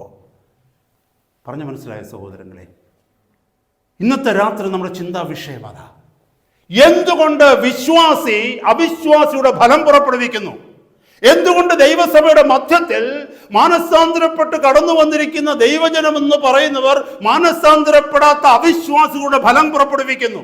ഇന്നത്തെ രാത്രി അതിന്റെ രഹസ്യമാണ് നമ്മൾ കേൾക്കാനായിട്ട് പോകുന്നത്. കർത്താവിന്റെ വചനം റോമിലെ സഭയോട് പറയുകയാണ്, കാട്ടൊലിവിന്റെ ഭാഗമായിരുന്ന നിങ്ങളെ അതിൽ നിന്ന് ഒടിച്ചെടുത്തിട്ട് നാട്ടൊലിവിന്റെ അല്ലെങ്കിൽ നല്ല വൃക്ഷത്തിന്റെ ഫലമായി തീർത്തിരിക്കുക. അപ്പോൾ നിങ്ങളിൽ നിന്ന് പുറപ്പെട്ടു വരുന്ന ഫലം ഏതിൻ്റെ ആയിരിക്കണം? നല്ല മരത്തിന്റെ ഫലമായിരിക്കണം പുറപ്പെട്ടു വരേണ്ടത്. സഹോദര സഹോദരി, എന്താണെന്നറിയാമോ ഈ പഴയ മനുഷ്യൻ എന്ന് പറയുന്നത്? എന്താണെന്നറിയാമോ ഈ പുതിയ മനുഷ്യൻ എന്ന് പറയുന്നത്? പഴയ മനുഷ്യൻ എന്ന് പറയുന്നത് നമ്മുടെ ഉള്ളിൽ ഒരു ഡിസയർ ഉണ്ടായിരുന്നു, വാണ്ടിങ് ടു സിൻ, പാപം ചെയ്യുവാനുള്ള ആഗ്രഹം, വലിയവനാകുവാനുള്ള ആഗ്രഹം, ലോകത്തിൽ പേരും പെരുമയും എടുക്കുവാനുള്ള ആഗ്രഹം. ആര് തോറ്റാലും വേണ്ടിയില്ല, ആര് വീണാലും വേണ്ടില്ല, എനിക്ക് ജയിക്കണം, എനിക്ക് വളരണമെന്നുള്ള ആഗ്രഹം, ഇതെല്ലാം എന്നെ സ്വന്തമാക്കണമെന്നുള്ള ആഗ്രഹം. Wanting to sin. Hallelujah. And the one who is living in ignorance and in darkness, അന്ധകാരത്തിൽ ജീവിക്കുവാൻ ആഗ്രഹിച്ചിരുന്ന ഒരു കാലം, എന്നെ ആരും കണ്ടുപിടിക്കരുതെന്നുള്ള ഒരു കാലമില്ലായിരുന്നല്ലോ നമുക്ക്? ഉണ്ടായിരുന്നല്ലോ നമുക്ക്. ഹല്ലേലൂയ. ഞാൻ ഈ ചെയ്യുന്ന കാര്യങ്ങളൊന്നും ആരും അറിയരുത്, ടോട്ടലി സ്വാർത്ഥനായി ജീവിച്ചിരുന്ന ഒരു കാലഘട്ടം, എന്റേത് എന്ന് പറഞ്ഞു ജീവിച്ചിരുന്ന ഒരു കാലഘട്ടം. Praise God. എനിക്ക് വളരണമെന്ന് ചിന്തിച്ചിരുന്ന ഒരു കാലഘട്ടം. Praise God. ഞാൻ പറയുന്നത് മാത്രമാണ് ശരിയെന്ന് പറഞ്ഞിരുന്ന ഒരു കാലഘട്ടം. എൻ്റെ ജീവിതത്തിൽ ദൈവത്തിന് സ്ഥാനമില്ലായിരുന്നു. ദൈവിക ചിന്ത എൻ്റെ ജീവിതത്തിലേക്ക് കടന്നു വരുന്നില്ലായിരുന്നു. ദൈവമെന്ന് ഞാൻ പറയുന്നുണ്ടെങ്കിൽ തന്നെയും ദൈവം ആരെന്നൊരു ബോധ്യം എനിക്കില്ലായിരുന്നു. ദൈവത്തെ ഞാൻ ഭയപ്പെടാത്ത ഒരു കാലഘട്ടം എനിക്കുണ്ടായിരുന്നു. ഞാൻ എൻ്റെ ദൈവമായി ജീവിച്ചു. എവിടെ നോക്കിയാലും ഞാൻ മാത്രമാണ്, ഫോട്ടോയിൽ ഞാൻ മാത്രമാണ്, ഞാൻ ഇരിക്കുന്നിടത്ത് ഉള്ള എൻ്റെ ബിസിനസ്സിനായിക്കൊള്ളട്ടെ, എൻ്റെ വസ്തുവിനായിക്കൊള്ളട്ടെ, എൻ്റെ വാഹനത്തിനായിക്കൊള്ളട്ടെ, എല്ലാം ഞാൻ ഇടുന്നതാണ്, എൻ്റെ പേരാണത്. ഹല്ലേലൂയ. എല്ലായിടത്തും ഞാൻ തന്നെ എന്നെ പ്രൊജക്റ്റ് ചെയ്തു. ദൈവം അവിടെ ഇല്ല, എല്ലായിടത്തും ഞാനായിരുന്നു. അങ്ങനെ ഒരു കാലഘട്ടം എൻ്റെ ജീവിതത്തിൽ ഉണ്ടായിരുന്നു. ആ ഞാനാണ് പഴയ മനുഷ്യൻ. Wanting to sin. The one who guided me, the one who ruled over me. എന്നെ നയിച്ചവൻ, എന്നെ ഭരിച്ചവൻ, ഞാൻ ആരുടെ ശബ്ദം കേൾക്കുന്നുവോ അവൻ. അതാണ് പഴയ മനുഷ്യൻ എന്ന് പറയുന്നത്. Wanting to sin. ഈ പഴയ മനുഷ്യൻ എന്ന് പറയുന്നത് ജഡമല്ല കേട്ടോ, ഫ്ലഷ് അല്ല. I will come in a moment there. പഴയ മനുഷ്യൻ എന്ന് പറയുന്നത് ഫ്ലഷ് അല്ല, ജഡമല്ല, അല്ലെങ്കിൽ ജഡീക ചിന്തയെക്കുറിച്ച് പറയുന്ന കാർണൽ മൈൻഡ് അല്ല പഴയ മനുഷ്യൻ. പഴയ മനുഷ്യൻ എന്ന് പറഞ്ഞാൽ വാണ്ടിങ് ടു സിൻ എന്ന് പറഞ്ഞാൽ forcing. someone is taking me to sin. Someone is drawing me to sin, എന്നെ നയിക്കുക. അവിടെ ദൈവഭയം ഒന്നുമില്ല, ഞാൻ എന്നെ തന്നെ നയിച്ചു കൊണ്ടിരിക്കുന്നു. ആ ഞാൻ എന്ന് പറയുന്നതാണ് പഴയ മനുഷ്യൻ. കർത്താവിങ്കിലേക്ക് വരുമ്പോൾ ആ പഴയ മനുഷ്യനാണ് മരിക്കേണ്ടത്. ഇന്ന് ഞാനൊരു കാര്യം ചോദിക്കട്ടെ, ഇന്ന് നമുക്ക് ആർക്കെങ്കിലും ആഗ്രഹമുണ്ടോ നമ്മൾ ഉയരണമെന്ന്, എല്ലാം എൻ്റേതാക്കണമെന്ന്, എനിക്ക് വേണ്ടി ജീവിക്കണമെന്ന്, എല്ലാവരും ഞാൻ പറയുന്നത് അനുസരിക്കണമെന്ന്, പാപം കണ്ട് മതിക്കണമെന്ന് നമുക്ക് ആഗ്രഹം? പാപത്തിൽ വീഴുന്നുണ്ടോ എന്നുള്ളതല്ല ചോദിച്ചത്, തെറ്റ് പറ്റുന്നുണ്ടോ എന്നുള്ള വിഷയമല്ല ചോദിച്ചത്. ഹല്ലേലൂയ. ഇന്ന് അറിയാതെയെങ്കിലും ഒരു തെറ്റ് പറ്റുമ്പോൾ, പാപത്തിൽ വീണു പോകുമ്പോൾ നമ്മൾ കരയുന്നത് എന്തുകൊണ്ടാണ്? നിലവിളിക്കുന്നത് എന്തുകൊണ്ടാണ്? ദൈവമേ എന്നോട് ക്ഷമിക്കണമെന്ന് പണ്ടിങ്ങനെ പറയുമായിരുന്നോ നമ്മൾ? പണ്ടിങ്ങനെ കരയുമായിരുന്നോ നമ്മൾ? പണ്ടിങ്ങനെ നിലവിളിക്കുമായിരുന്നോ നമ്മൾ? എന്തെങ്കിലും തെറ്റ് പറ്റുമ്പോൾ പണ്ട് നമ്മുടെ മുഖം മ്ലാനമാകുമായിരുന്നു? ഇല്ല, നെവർ. പക്ഷെ ടുഡേ ഇറ്റ് ഹാപ്പൻ. കാരണം എന്നറിയാമോ? ആ ആഗ്രഹിച്ചിരുന്ന വാണ്ടിങ് ടു സിൻ എന്ന് പറഞ്ഞ അത് മരിച്ചു പോയിട്ട് ഇപ്പൊ അതില്ല നമ്മളിൽ ഒരു പുതിയ നേച്ചറാണ്. എന്തിനാണെന്നറിയാമോ? ദൈവത്തിന് വേണ്ടി ജീവിക്കുന്ന ഒരു നേച്ചർ. പണ്ടെന്നെ നയിച്ചു കൊണ്ടിരുന്നത് ഞാനായിരുന്നു, ഇന്ന് ഞാനല്ല എന്നെ നയിക്കുന്നത്. എൻ്റെ ആ സ്വഭാവമല്ല എന്നെ നയിക്കുന്നത്, ആ പഴയ മനുഷ്യനല്ല നയിക്കുന്നത്. ഇന്ന് എന്നിൽ ഒരു പുതിയ മനുഷ്യനുണ്ട്. ആ മനുഷ്യൻ ആരാന്നറിയാമോ? He or she whatever it is a servant of the spirit, but old man is a servant of the flesh. Always remember this. There is always there is a contradiction, there is a fight between flesh and the spirit. We read it in Galatians chapter 5. Galatia ലേഖനം 5-ാം അധ്യായത്തിൽ നമ്മൾ വായിക്കുന്നുണ്ട്, ജഡവും ആത്മാവും. ജഡത്തെ അനുസരിച്ച് നടക്കുന്നുവെങ്കിൽ നീ മരിക്കും, ആത്മാവിനെ അനുസരിച്ച് ജീവിക്കുന്നുവെങ്കിലോ നീ ജീവിക്കും. Praise God, hallelujah. ജഡത്തിന്റെ ഇഷ്ടം ആത്മാവിനും, ആത്മാവിന്റെ ഇഷ്ടം ജഡത്തിനും എതിരല്ലോ. അപ്പോൾ ആത്മാവിനെ കുറിച്ചും ജഡത്തെക്കുറിച്ചും പറയുന്നു. അപ്പോൾ മനസ്സിലാക്കണമേ, പഴയ മനുഷ്യൻ എന്ന് പറയുന്നത് ജഡത്തിന്റെ സെർവന്റ് ആണ്. പുതിയ മനുഷ്യൻ എന്ന് പറയുന്നത് ആത്മാവെന്ന് പറഞ്ഞാൽ holy spirit, S is capital. പുതിയ മനുഷ്യൻ എന്ന് പറയുന്നത് ആത്മാവിന്റെ സെർവന്റ് ആണ്. അപ്പോൾ ഒന്ന് മനസ്സിലാക്കണമേ, പഴയ മനുഷ്യൻ ജഡത്തിന്റെ ഇഷ്ടങ്ങൾക്ക് വേണ്ടി ജീവിക്കുന്നു. എൻ്റെ ജഡത്തിനൊരു നേച്ചറുണ്ട്, അത് നമ്മളിപ്പോഴും ആ ജഡത്തിനൊരു സ്വഭാവമുണ്ട്. ആ ജഡത്തെയാണ് നമ്മൾ എപ്പോഴും ക്രൂശിച്ചുകൊണ്ട് ജീവിക്കുന്നത്, അനുദിനം. ആ അതെന്താണെന്നറിയാമോ? That is the nature of human being. മനുഷ്യന്റെ നേച്ചർ, അതിനാണ് പറയുന്നത് ജഡം. അത് എന്ന് വരെ നിലനിൽക്കും? നമ്മൾ മരിക്കുന്നത് വരെ ഉണ്ടാകും. കാരണം ഒരു നേച്ചർ നമ്മളിലുണ്ട്. കാരണം ഈ ജഡം എന്ന് പറയുന്നത് ഈ ഭൂമിയിൽ നിന്ന് എടുക്കപ്പെട്ടതായതുകൊണ്ട് എർത്തിലി സെന്റേഡാണ്, ഭൗമികമാണ്. ഈ ഭൂമിക്ക് വേണ്ടി ജീവിക്കുവാനുള്ള ആഗ്രഹമാണ് ഈ ജഡത്തിനുള്ളത്. ഈ ജഡം എന്ന് പറയുന്നത് ലോകത്തിന്റെ അവസാനം, നമ്മുടെ ജീവിത അവസാനം വരെയും നിൽക്കും. ഈ ജഡത്തിൽ നമുക്ക് വിടുവിക്കപ്പെടുവാൻ കഴിയുന്നത് കർത്താവിന്റെ പ്രത്യക്ഷതയിൽ മാത്രമേ ഉള്ളൂ. റിഡംഷൻ ഓഫ് അവർ ബോഡി, നമ്മുടെ ശരീരത്തിന്റെ വീണ്ടെടുപ്പ് എന്ന് പറയുന്നത് കർത്താവിന്റെ വരവിലാണ് സംഭവിക്കുന്നത്. ഹല്ലേലൂയ. ഈ ഭൗമികമായ ശരീരത്തെ വിട്ടിട്ട് സ്വർഗീയമായ ശരീരം നമ്മൾ പ്രാപിക്കുന്ന അപ്പോഴാണ്. ഈ ദ്രവിച്ചു പോകുന്ന ശരീരത്തെ വിട്ടിട്ട് അദ്രവകമായ ഡിക്കേഡ് ആകാത്ത ശരീരത്തെ, സ്വർഗീയമായ ഏറ്റവും ശ്രേഷ്ഠമേറിയ ആത്മീയ ശരീരത്തെ നമ്മൾ പ്രാപിക്കുവാൻ പോകുന്നത് ആ മഹത്വ പ്രത്യക്ഷതയിലാണ്. നമുക്കത് അറിയാൻ പറ്റും. അന്ന് വരെ ജഡമുണ്ട്, ജഡത്തിന്റെ പ്രവൃത്തികളുണ്ട്, ജഡത്തിന്റെ ഇച്ഛയുണ്ട്. പക്ഷെ ഒരു കാര്യമുണ്ട്, ജഡത്തിന് സപ്പോർട്ട് ചെയ്യുന്ന പഴയ മനുഷ്യനില്ല. എന്ന് പറഞ്ഞാൽ ജഡത്തിന് കാവൽ നിൽക്കുന്ന കാവൽക്കാരൻ പഴയ മനുഷ്യനല്ല. ഞാനൊരു കാര്യം പറയട്ടെ, ഈ വലിയ ട്രാൻസ്ഫോമറുകൾക്കും അല്ലെങ്കിൽ വലിയ ന്യൂക്ലിയർ പ്ലാന്റുകൾ ഇതുപോലെയുള്ള നിങ്ങൾക്ക് വലിയ കാവൽക്കാരെ വയ്ക്കും അല്ലേ? വലിയ sort of high importance and sophisticated ആയിട്ടുള്ള വളരെ ഡേഞ്ചറസ് ആയിട്ടുള്ള ചില പ്ലേസസിന് അവർ ഗാർഡിനെ വയ്ക്കും അല്ലേ? പക്ഷേ ഈ ഗാർഡ് എന്ന് പറയുന്ന ആള് നമുക്ക് ഡിപ്പെൻഡബിൾ അല്ലെങ്കിൽ എന്താ സംഭവിക്കുന്നതെന്നറിയാമോ? ഫോർ എക്സാമ്പിൾ, ഈ രാജ്യത്തിന് കാവൽ നിൽക്കുന്ന പട്ടാളക്കാരല്ലേ? മെയിൻ ഗേറ്റുകളിലൊക്കെ കാവൽ നിൽക്കുന്ന പട്ടാളക്കാരുണ്ടല്ലോ, വിശ്വസ്തരായിരിക്കുന്നവരെ മാത്രമേ അവിടെ നിർത്തത്തുള്ളൂ. അതിനകത്ത് വിശ്വസ്തരല്ലാത്ത ആരെങ്കിലും ഉണ്ടെങ്കിൽ, കഴിഞ്ഞിടയ്ക്ക് സംഭവിച്ചതുപോലെ ഇസ്രയേലിനകത്ത് ഹമാസിലെ കുറച്ച് പേര് കയറി പ്രശ്നങ്ങൾ ഉണ്ടാക്കിയത്, കുറേ പേരെ കൊന്നതൊക്കെ അറിഞ്ഞല്ലോ. അതിൻ്റെ കാരണം എന്നറിയാമോ? അവിടെ കാവൽ നിന്ന് ആരോ ഒരാള് ശത്രുപക്ഷത്തോട് വിധേയത്വം ഉണ്ടായിരുന്നിട്ടാ അല്ലേ? മനസ്സിലായല്ലോ ഞാൻ ഈ പറയുന്നത്? അപ്പോൾ നമ്മുടെ ഈ ജഡത്തിന്, ഈ ശരീരത്തിന് പണ്ട് കാവൽ നിന്നത് പഴയ മനുഷ്യനായിരുന്നു. അതുകൊണ്ട് എന്ത് ചെയ്യുമെന്നറിയാമോ? ഈ ഫ്ലഷിന് എല്ലാ അവസരങ്ങളും ഉണ്ടാക്കി കൊടുക്കുമായിരുന്നു. ഒരു ഭയത്തിൻ്റെയും കാര്യമില്ല. താക്കോൽ അവന്റെ കയ്യിലായിരുന്നു, പഴയ മനുഷ്യന്റെ. ഇപ്പോൾ എന്ത് ചെയ്ത്? ക്രിസ്തുവിലേക്ക് വന്നു കഴിഞ്ഞപ്പോൾ പഴയ മനുഷ്യനെ കൊന്നു.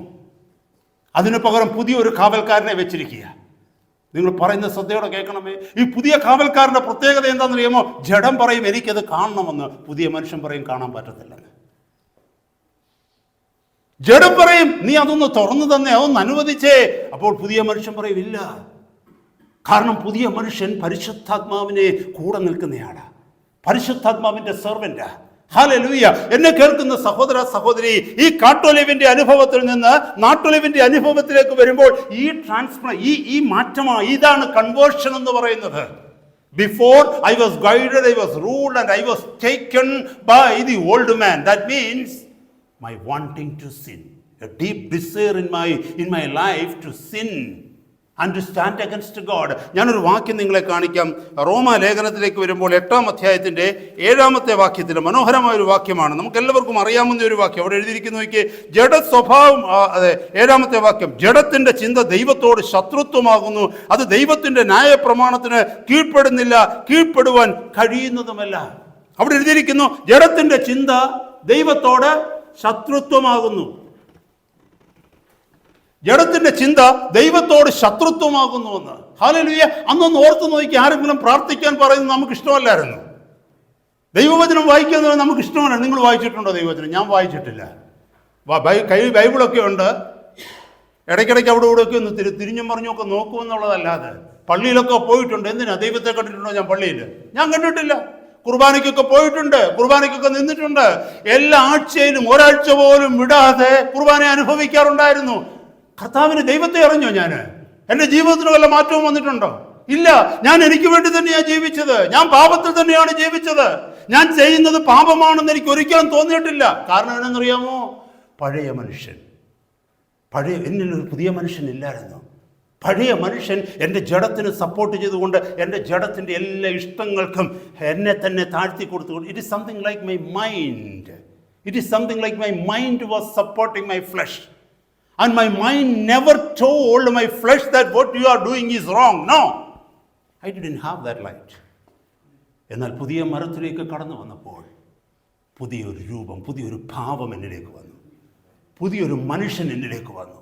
അതാണ് നമ്മളവിടെ കാണുന്നത്. ഞാൻ ചില കാര്യങ്ങളൊന്ന് പറയുവാനായിട്ട് ഇന്നത്തെ രാത്രി ചില വിഷയങ്ങൾ, വളരെ ആഴമേറിയ ചില വിഷയങ്ങൾ ചിന്തിക്കുവാനായിട്ട് ആഗ്രഹിക്കുന്നു. The problem was not I had to change a few things here and there. Rather, a radical change was needed. എൻ്റെ പഴയ ജീവിതവും ഇപ്പോഴത്തെ ജീവിതവുമായിട്ട് കമ്പയർ ചെയ്യുമ്പോൾ പഴയ ജീവിതത്തിലെ പ്രശ്നം ഞാൻ അവിടെ ഇവിടെയൊക്കെ ചില കാര്യങ്ങൾ തെറ്റ് ചെയ്യുന്നു എന്നുള്ളതല്ല, അവിടെ ഇവിടെയൊക്കെ ചില പ്രശ്നങ്ങൾ ഉണ്ടായിരുന്നു എന്നുള്ളതല്ല. സഹോദര സഹോദരി, if you are honest, you have to accept this fact. ഒരിക്കലും പഴയ ജീവിതത്തെക്കുറിച്ച്, ക്രിസ്തുവിലേക്ക് വരുന്നതിന് മുമ്പുള്ള ജീവിതത്തെക്കുറിച്ച്, പ്രീ കൺവേർഷൻ ടൈമിനെ കുറിച്ച് ചിന്തിക്കുമ്പോൾ, നമ്മൾ കർത്താവിങ്കിലേക്ക് ചേർക്കപ്പെട്ട നാളിന് മുമ്പ്, നമ്മൾ കൺവേർട്ടഡ് ആകുന്നതിന് മുമ്പ്, ബോൺ അഗെയിൻ ആകുന്നതിന് മുമ്പുള്ള ജീവിതത്തെക്കുറിച്ച് ചിന്തിക്കുമ്പോൾ നമ്മൾ ഒരിക്കലും ചിന്തിക്കരുത്, ഓ അവിടെ ഇവിടെയൊക്കെ ചെറിയ ചില പ്രശ്നങ്ങളെ ഉണ്ടായിരുന്നു. No, from head to foot you were wrong. You had no fear of God. You were living in sin. എഫേസ്യ ലേഖനം 5-ാം അധ്യായത്തിൽ പറയുന്നു, നിങ്ങളോ ഇരുളായിരുന്നു. U were darkness. ഇപ്പോഴോ ക്രിസ്തുവിൽ വെളിച്ചമാകുന്നു. ഇരുളും വെളിച്ചമൊന്നും ഈ വ്യത്യാസമില്ലേ സഹോദരങ്ങളെ? ദൈവത്തിന്റെ പരിശുദ്ധാത്മാവ്, ദൈവത്തിന്റെ വചനം പറഞ്ഞു, you were darkness before you came to Christ. നമ്മളിൽ പലരും അതിന് പണ്ട് എങ്ങനെയായിരുന്നു? പണ്ട് ചെറിയ ചെറിയ പ്രശ്നങ്ങളേ ഉള്ളായിരുന്നു. എന്നോട് നിങ്ങൾ ആരെങ്കിലും ചോദിച്ചു കഴിഞ്ഞാൽ എനിക്ക് ഒരൊറ്റ ആൻസറെ പറയാൻ പറ്റൂ, I was dark. I was darkness before. Today I see light and I am light in Christ. നിങ്ങൾ ആരെങ്കിലും എൻ്റെ പ്രീ കൺവേർട്ടഡ് എക്സ്പീരിയൻസ് ചോദിക്കുകയെന്ന് വെച്ചോ, പണ്ട് എങ്ങനെയായിരുന്നു? പണ്ട് നല്ല മനുഷ്യനല്ലായിരുന്നു എന്ന് ചോദിച്ചു കഴിഞ്ഞാൽ ഞാൻ പറയും നല്ല മനുഷ്യനായിരുന്നു എന്ന് ലോകം പറയുന്നു. പക്ഷേ ഞാൻ ചെയ്തതൊക്കെയും സ്വാർത്ഥതയിലായിരുന്നു. ഞാൻ ചെയ്തതൊക്കെയും തിരിച്ചു തരതൊക്കെ പ്രതീക്ഷിച്ചായിരുന്നു. ഞാൻ ദൈവത്തെ ഭയപ്പെട്ട മനുഷ്യനായിരുന്നില്ല. I was dark. Praise God. So the problem is not this that I was doing something wrong here and there. No, I was totally wrong. You have to accept that. You have to accept that. You have to hate the old man. You have to hate the old man. ആ പഴയ മനുഷ്യനെ വെറുക്കുന്ന ഒരു വ്യക്തിക്ക് മാത്രമേ പഴയ മനുഷ്യനെ കുറിച്ച് മറ്റൊരാളോട് സംസാരിക്കാൻ പറ്റൂ. ഇന്ന് പഴയ മനുഷ്യന്റെ ആധിപത്യത്തിൽ ജീവിക്കുന്നവർ ആരെങ്കിലും ഉണ്ടെങ്കിൽ അവരോട് അതിൽ നിന്ന് മാറി വന്ന് പറയാൻ കഴിയണമെങ്കിൽ നിന്റെ പഴയ മനുഷ്യനെ നീ വെറുക്കണം. സാരമില്ല, കുഴപ്പമില്ല. ഇന്ന് പലരും പറഞ്ഞതല്ലോ നമ്മളെല്ലാവരും ഒന്നാണ്. എങ്ങനെ നമ്മളെല്ലാവരും ഒന്നാവും? ഇരുളും വെളിച്ചവും തമ്മിൽ എന്താണ് കൂട്ടായ്മ? ഇന്ന് അനേകർ പറയുന്നതാ. സോഷ്യൽ ഗോസ്പൽ അതാണ്.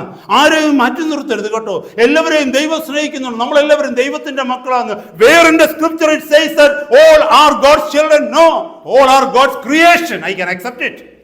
സകലരും ദൈവത്തിന്റെ സൃഷ്ടിയാണ്. പക്ഷെ ദൈവത്തിന്റെ മക്കളല്ല. ദൈവത്തിന്റെ മക്കൾ ആരെന്നുണ്ടെന്ന് ദൈവത്തിന്റെ വചനം പറയുന്നു. യോഹന്നാൻ 1:12 അവനെ കൈക്കൊണ്ട് അവന്റെ നാമത്തിൽ വിശ്വസിക്കുന്ന ഏവർക്കും ദൈവമക്കളാകുവാൻ അവൻ അധികാരം കൊടുത്തു. എല്ലാവരും ദൈവമക്കളല്ല ഈ ലോകത്ത്. ഹല്ലേലൂയ. ഇരുളും വെളിച്ചവും തമ്മിൽ you can never imagine about a fellowship where darkness and light come together in one room. ഒരു മുറിക്കുള്ളിൽ ഇരുട്ടും വെളിച്ചവും കൂടി ഒന്നിച്ച് കൂട്ടായ്മ നടത്തുന്നത് നിങ്ങൾക്ക് ഭാവനയെ കാണാൻ പറ്റുമോ? ഒരിക്കലും ഭാവനയെ കാണാൻ പറ്റത്തില്ല. സ്റ്റിൽ സഭയ്ക്കകത്തിരിക്കുന്ന പലരും പറ്റി പറയുന്നത് അങ്ങനെ സംഭവിക്കാവുന്ന, അതിന് കുഴപ്പമൊന്നുമില്ല, എല്ലാവരും ഒന്നാണ്. കാരണം എന്നറിയാമോ? ഇവന് മാറ്റം വന്നിട്ടില്ല. ഇവന് ഇരുട്ടിനെ മാത്രമേ സ്നേഹിക്കാൻ പറ്റൂ. ഇരുട്ടിന് വെളിച്ചത്തോട് എപ്പോഴും എതിർപ്പാണ്. സഹോദര സഹോദരി, നമ്മൾ മറന്നു പോകരുത്. So it was not that I was doing a couple of things wrong. I have a self life that has set its mind against God. ഞാൻ അവിടെ ഇവിടെയും ചെറിയ ചെറിയ തെറ്റുകൾ ചെയ്തിരുന്നു എന്നുള്ളതല്ല എൻ്റെ വിഷയം. പക്ഷേ എൻ്റെ whole mind set was against God. ദൈവത്തിനെതിരായിട്ട് ഞാൻ നിന്നിരുന്നു. ആരെങ്കിലും വചനം പ്രസംഗിച്ചാൽ എനിക്ക് ഉൾക്കൊള്ളാൻ പറ്റുമായിരുന്നില്ല. ഞാൻ തെറ്റാണെന്ന് ആരെങ്കിലും എന്നോട് സംസാരിച്ചാൽ ഞാൻ സമ്മതിക്കത്തില്ലായിരുന്നു. ഞാൻ ചോദിക്കുമായിരുന്നു, where in the world God is? ലോകത്തിൽ ദൈവം എവിടെയായിരിക്കുന്നത്? ഇന്നതല്ലേ നടക്കുന്നത്? ക്രിസ്ത്യാനികൾ എന്ന് പറയുന്ന പലരോടും നരകത്തെക്കുറിച്ച് പറഞ്ഞ് അവർ പറഞ്ഞു നരകം എന്ന് പറയുന്നത് ഭാവന സൃഷ്ടിയാ. ഇന്ന് പലരും പോപ്പിനെ പോലുള്ളവരും അതുപോലുള്ള പല പ്രഗത്ഭന്മാരെന്ന് പറയുന്നവരൊക്കെ പറയുന്നത് എന്തോന്നറിയാമോ? നരകമെന്ന് പറയുന്ന മനുഷ്യന്റെ ഭാവന സൃഷ്ടിയാണെന്ന്. ആണോ? നരകം ഭാവന സൃഷ്ടിയാണോ? യേശു കർത്താവ് പറഞ്ഞ ഉപദേശങ്ങളിൽ ഏറ്റവും കൂടുതൽ ഉപദേശം നരകത്തെക്കുറിച്ചാണ്. ഏതാണ്ട് 70 പരം പ്രാവശ്യം 4 സുവിശേഷങ്ങളിൽ നമുക്ക് വായിക്കാൻ പറ്റും. About hell. കഴിഞ്ഞൊരു നാളിൽ ഹെല്ലിനെ കുറിച്ച് നമ്മളൊരു മെസ്സേജ് കേട്ടു. ഞാൻ ആ ഭാഗത്തേക്ക് പോകുന്നില്ല. കർത്താവ് എന്തൊക്കെ പറഞ്ഞോ അതിനൊക്കെ എതിരെ നിൽക്കുന്നവനാണ് പഴയ മനുഷ്യൻ. ആ പഴയ മനുഷ്യൻ മരിക്കാതെ ഒരു വ്യക്തിക്ക് ക്രിസ്തുവിലേക്ക് വരാൻ കഴിയില്ല. ആ പഴയ മനുഷ്യൻ മരിക്കാതെ ഒരു വ്യക്തിക്ക് വെളിച്ചത്തിലേക്ക് വരുവാൻ കഴിയുകയില്ല.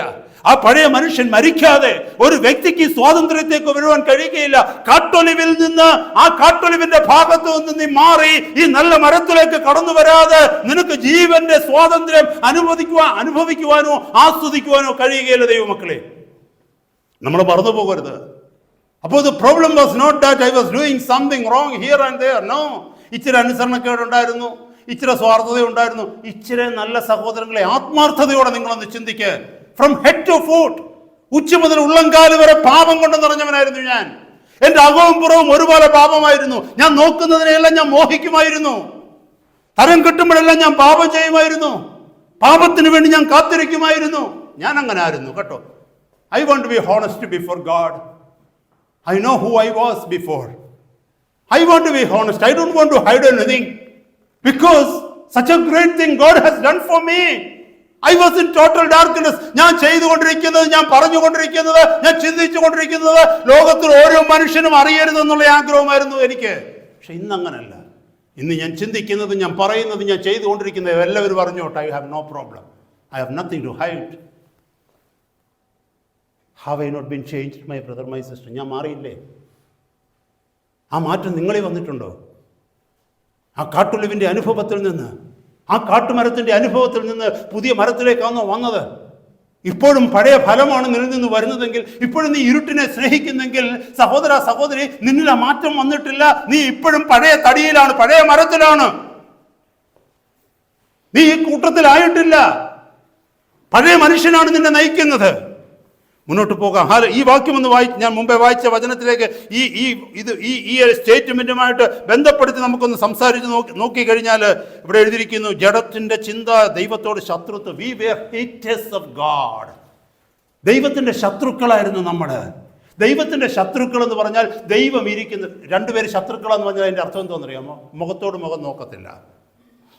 രണ്ടുപേര് ശത്രുക്കളെന്ന് പറഞ്ഞാൽ നമ്മുടെ ശത്രു ഇരിക്കുന്നിടത്ത് നമ്മൾ പോയി ഇരിക്കത്തില്ല. ഇരിക്കുമോ?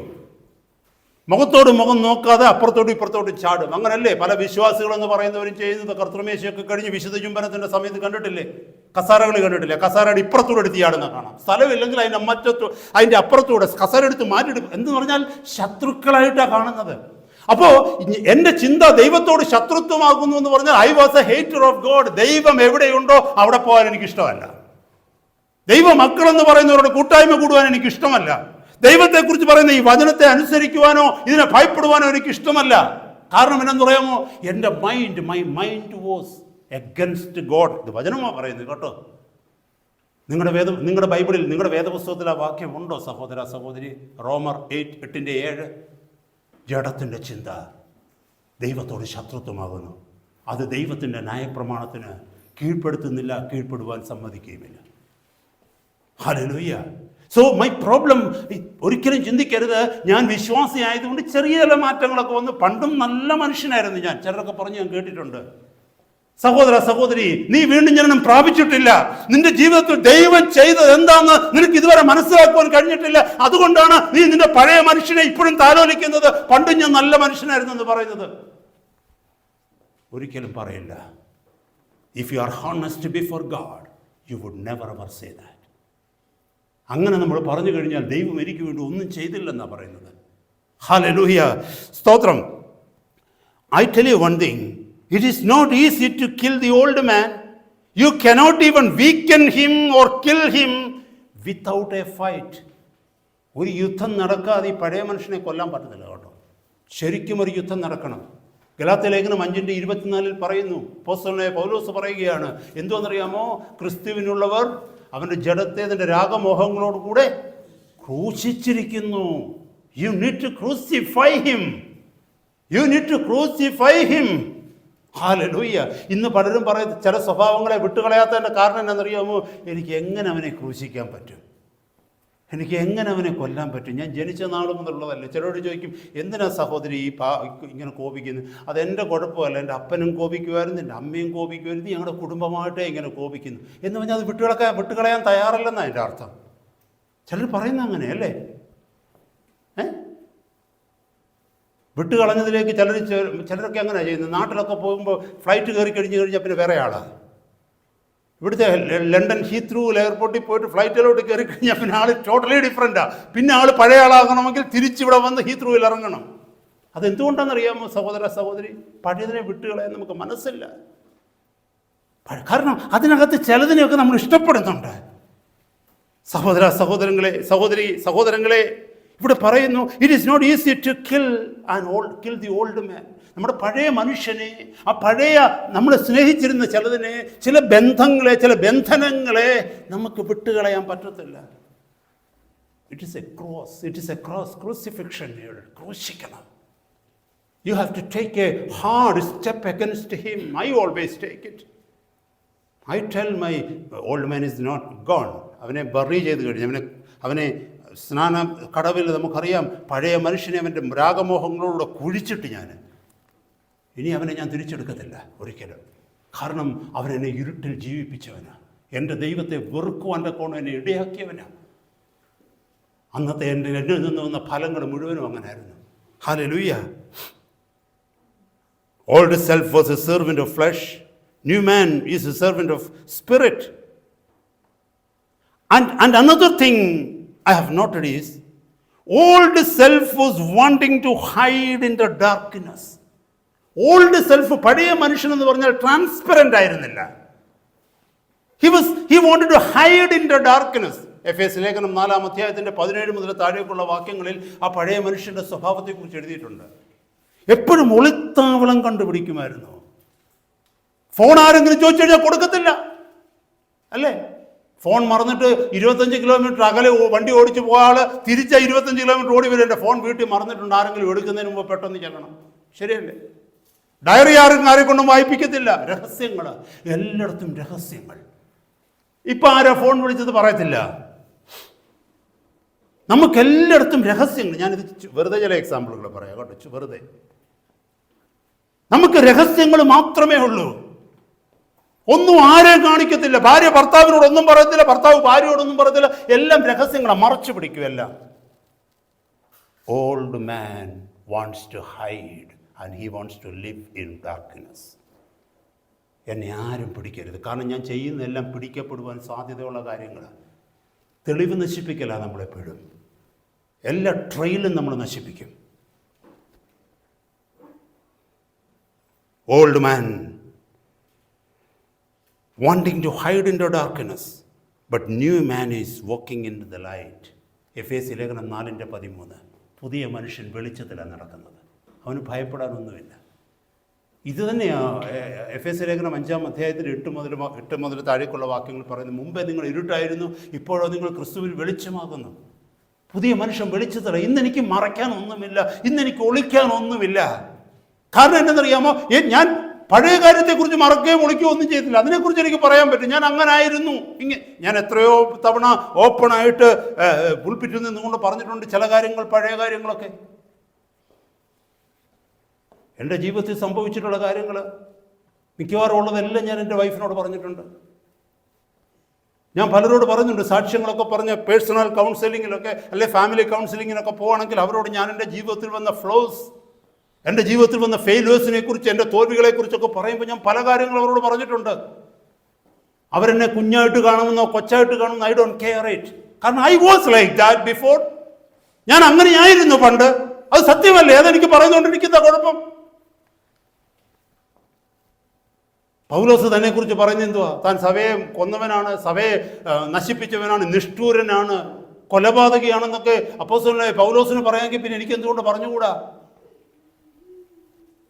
സഹോദര സഹോദരി, പുതിയ മനുഷ്യൻ വെളിച്ചത്തിലാണ് ജീവിക്കുന്നത്.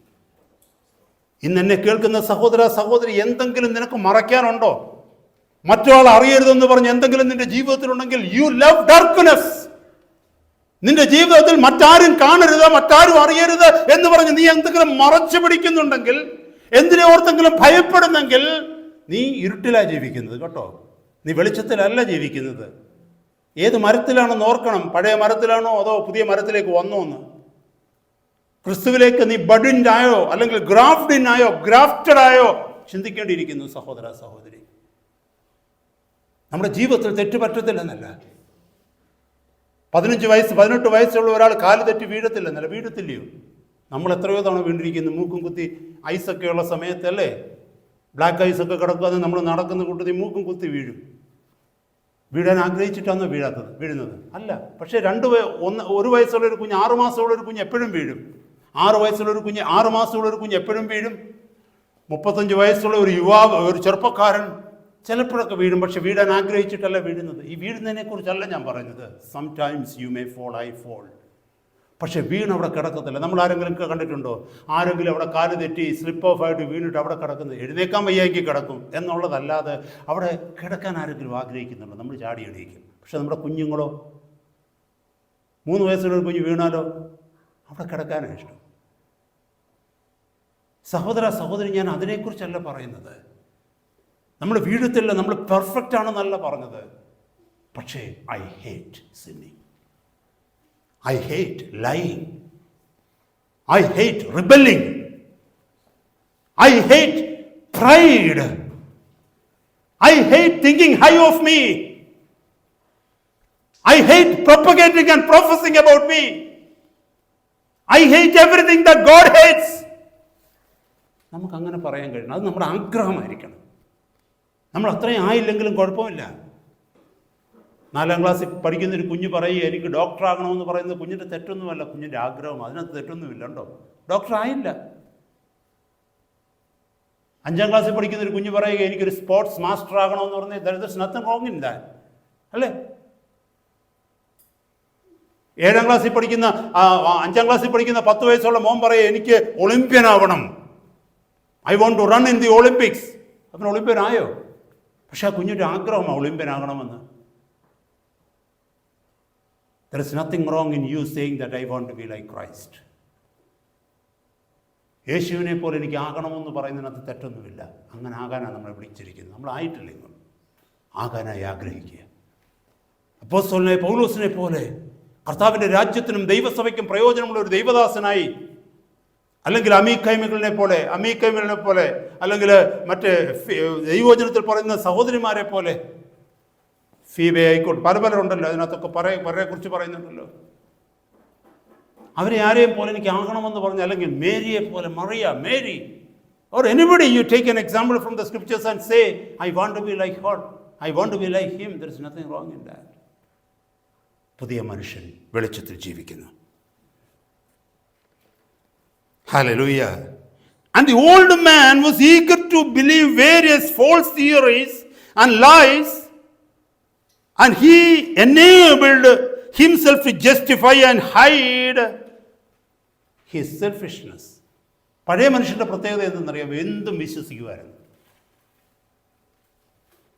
പഴയ മനുഷ്യൻ്റെ സ്വഭാവം എന്ന് പറയുന്നത് ആരെന്ത് പറഞ്ഞാലും വിശ്വസിക്കും. ലോകം പറയുന്നത് അവൻ വിശ്വസിക്കും. ഫോൾസ് തിയറീസ് വിശ്വസിക്കും. നമ്മൾ അങ്ങനെ അല്ലായിരുന്നോ പണ്ട്?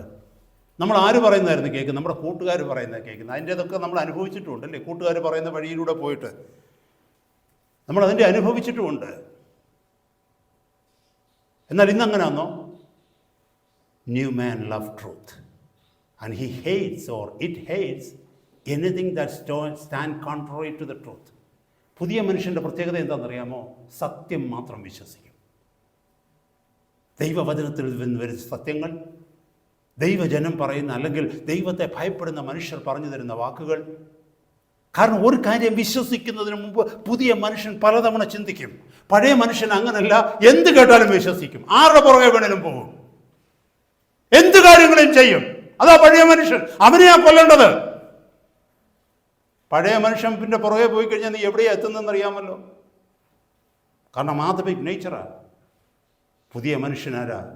മുമ്പേ പറഞ്ഞതുപോലെ ദൈവത്തിൻ്റെ പരിശുദ്ധാത്മാവിൻ്റെ ദാസൻ, അല്ലെങ്കിൽ ക്രിസ്തുവിൻ്റെ ദാസന്. പുതിയ മനുഷ്യൻ, he loves to hear the truth, and when you follow the truth you have nothing to hide. And I tell you one thing, if you follow the truth, you will never ever end your life in a destruction way. No. സത്യത്തെ കേട്ടനുസരിച്ച് സത്യത്തിൻ്റെ പിന്നാലെ പോകുന്ന ഒരു വ്യക്തി, he or she will never have a regret. ജീവിതത്തിൽ ഒരിക്കലും ഒരു മനസ്താപത്തിൻ്റെ, പശ്ചാത്താപത്തിൻ്റെ ആവശ്യം വരില്ല. എന്നാൽ അനേകർ പറയുന്ന ഫോൾസ് സ്റ്റോറീസും തിയറീസും കേട്ട് വിശ്വസിച്ച് പോവുകയാണെങ്കിൽ you will have to justify, you will have to hide so many things. എവിടെ പോയത് മോനെ, എവിടെ പോയത് മോളെ എന്ന് ചോദിച്ചു കഴിഞ്ഞാൽ പറയാൻ പറ്റത്തില്ല. കാരണം എന്നാ? പറയാൻ പറ്റാത്തടത്തൊക്കെ ആയിരിക്കും പോയത്. മോൻ ഇപ്പോൾ എന്തുവായിരുന്നു കണ്ടുകൊണ്ടിരുന്നത്? പറയാൻ പറ്റത്തില്ല. കാരണം പറയാൻ പറ്റാത്തത് പലതുമാണ് കണ്ടത് അല്ലേ? മോനിപ്പോൾ ആർക്കായിരുന്നു ഫോൺ ചെയ്തത്? പറയാൻ പറ്റത്തില്ല. കാരണം പറയാൻ പറ്റാത്തവരോടാണ് ഫോൺ ചെയ്തത്. So many areas you will have to find justification. You will have to hide so many things. Because you are old man. You are following the old man. If you follow the new man, you have nothing to hide. Because new man loves only the truth. It is not about the upbringing. സഹോദരങ്ങളെ, ഇത്രയും കാര്യങ്ങൾ കേൾക്കുമ്പോൾ നമ്മളാരും ചിന്തിക്കരുത് നമ്മൾ വളർത്തപ്പെട്ട സാഹചര്യങ്ങൾ കൊണ്ടാണിതെന്ന്. എൻ്റെ ജീവിതത്തിൽ ഞാൻ സൺഡേ സ്കൂളിൽ പോലും പോയിട്ടുള്ള മനുഷ്യനല്ല. എൻ്റെ ജീവിതത്തിൻ്റെ ചെറുപ്പത്തിലായിക്കൊള്ളട്ടെ, എൻ്റെ ടീനേജ് പ്രായത്തിലായിക്കൊള്ളട്ടെ, ദൈവവചനം എന്നെ ആരും പഠിപ്പിച്ചിട്ടില്ല. ദൈവസഭകളിൽ നിന്ന് ഞാൻ പോയിട്ടില്ല. എൻ്റെ കുഞ്ഞിലെയൊക്കെ ഓരോരുത്തരുടെ കൂടെ ഞാൻ പോയിട്ടുണ്ട് കൺവെൻഷനൊക്കെ. Maybe I was 5 year old, 6 year old. എനിക്കൊന്നും മനസ്സിലായിട്ടില്ല. Even in my 20s, I have never been to a God's church. ദൈവസഭയിലേക്ക് ഞാൻ പോയിട്ടില്ല. 20s ടീനേജസ് ഞാൻ പോയിട്ടില്ല. Only in early 30s, I happened to be born again at the age of 33. അപ്പം നമ്മളെ വളർത്തിയതിൻ്റെ സാഹചര്യം കൊണ്ടാന്ന് പറയരുത്. ഞാൻ ഒരു കാര്യം പറയട്ടെ, ഈ വാക്യങ്ങളൊക്കെ എഴുതിയിരിക്കുന്നത് പൗലോസാണ്. പൗലോസിനെ വളർത്തിയത് ആരാന്നറിയാമോ? ദൈവഭയമുള്ള മാതാപിതാക്കളാണ് വളർത്തിയത്. പൗലോസ് എങ്ങനെയാണ് ജീവിച്ചത്? ഫിലിപ്പിയ ലേഖനം 3-ാം അധ്യായം നിങ്ങളൊന്ന് വായിച്ചു നോക്കിയാൽ മതി. അവിടെ പറയുന്നത് എന്താണെന്നറിയാമോ? അനന്യനായ ഒരു മനുഷ്യനാണ്. ന്യായപ്രമാണത്തിലെ നീതി സംബന്ധിച്ച് അനന്യൻ എന്ന് പറഞ്ഞാൽ എന്താ? ആർക്കും നിന്ദിക്കാൻ പറ്റാത്തവൻ, ആർക്കും പരിഹസിക്കാൻ പറ്റാത്തവൻ. He was blameless according to the law because he was keeping every single laws of God. ദൈവത്തിൻ്റെ നീതി മുഴുവനും അതുപോലെ വചനത്തിൽ എഴുതിയിരിക്കുന്നത് പോലെ അനുസരിച്ച് ജീവിച്ച മനുഷ്യനാണ് പൗലോസ്. അങ്ങനത്തെ ഒരു മനുഷ്യന് മാറേണ്ട കാര്യമുണ്ടോ? ചിലരൊക്കെ പറയാറുണ്ട്, നിങ്ങളാരും വളർന്നതുപോലൊന്നുമല്ല, എൻ്റെ അപ്പനും അമ്മയും ഉണ്ടല്ലോ ഒത്തിരി ദൈവഭയത്തിൽ എന്നെ വളർത്തിയത്. സഹോദരി ശരിയാണ്, നോബഡി ഈസ് ഡിസ്പ്യൂട്ടിങ് ദാറ്റ്. പക്ഷെ അത് നിന്നെ മാറ്റിയോ? ക്രിസ്തുവിലേക്ക് കൊണ്ടുവന്നോ? ഇല്ല. നിന്നേക്കാൾ അധികം ശ്രേഷ്ഠതയുള്ള കുടുംബ പാരമ്പര്യമുള്ളവനായിരുന്നു പൗലോസ്. ഞാനിപ്പോൾ ചില വാക്യങ്ങൾ നിങ്ങളോട് സംസാരിക്കാം. ദൈവത്തിന്റെ ന്യായപ്രമാണം സംബന്ധിച്ച് പഴയ നിയമത്തിലെ 613 കൽപ്പനകളെ കുറിച്ച് പറഞ്ഞു കഴിഞ്ഞാൽ പോൾ പറയും, എല്ലാ 613 കൽപ്പനകളും അനുസരിക്കുന്ന മനുഷ്യനാണ് ഞാൻ. പോൾ പറയും. അതുകൊണ്ടാണ് ഫിലിപ്പി ലേഖനം 3-ാം അധ്യായത്തിൽ നമ്മൾ വായിക്കുന്നത്, ന്യായപ്രമാണം സംബന്ധിച്ച് അനന്യനായ മനുഷ്യൻ, ശുഷ്കാന്തി സംബന്ധിച്ച് സഭയെ ഉപദ്രവിച്ചവൻ എന്ന് പറഞ്ഞാൽ യഹൂദ മതത്തിനെതിരെ നിൽക്കുന്നവനെ എല്ലാം കൊല്ലുമായിരുന്നു. ആരെ സേവിക്കാൻ വേണ്ടി? യഹോവയെ സേവിക്കാൻ വേണ്ടി. യഹോവയ്ക്ക് പ്രസാദമാണെന്ന് കരുതി തൻ്റെ ജനത്തിനെതിരെ വരുന്ന, തൻ്റെ ദൈവിക ന്യായപ്രമാണത്തിനെതിരെ വരുന്ന സകലത്തെയും നശിപ്പിക്കുവാൻ തക്കവണ്ണം ശുഷ്കാന്തിയുള്ളവനായിരുന്നു പൗലോസ്.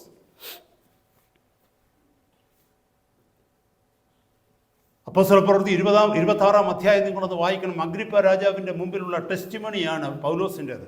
പൗലോസ് ആരായിരുന്നു എന്ന് you can know who was Paul when he was testifying it before King Agrippa.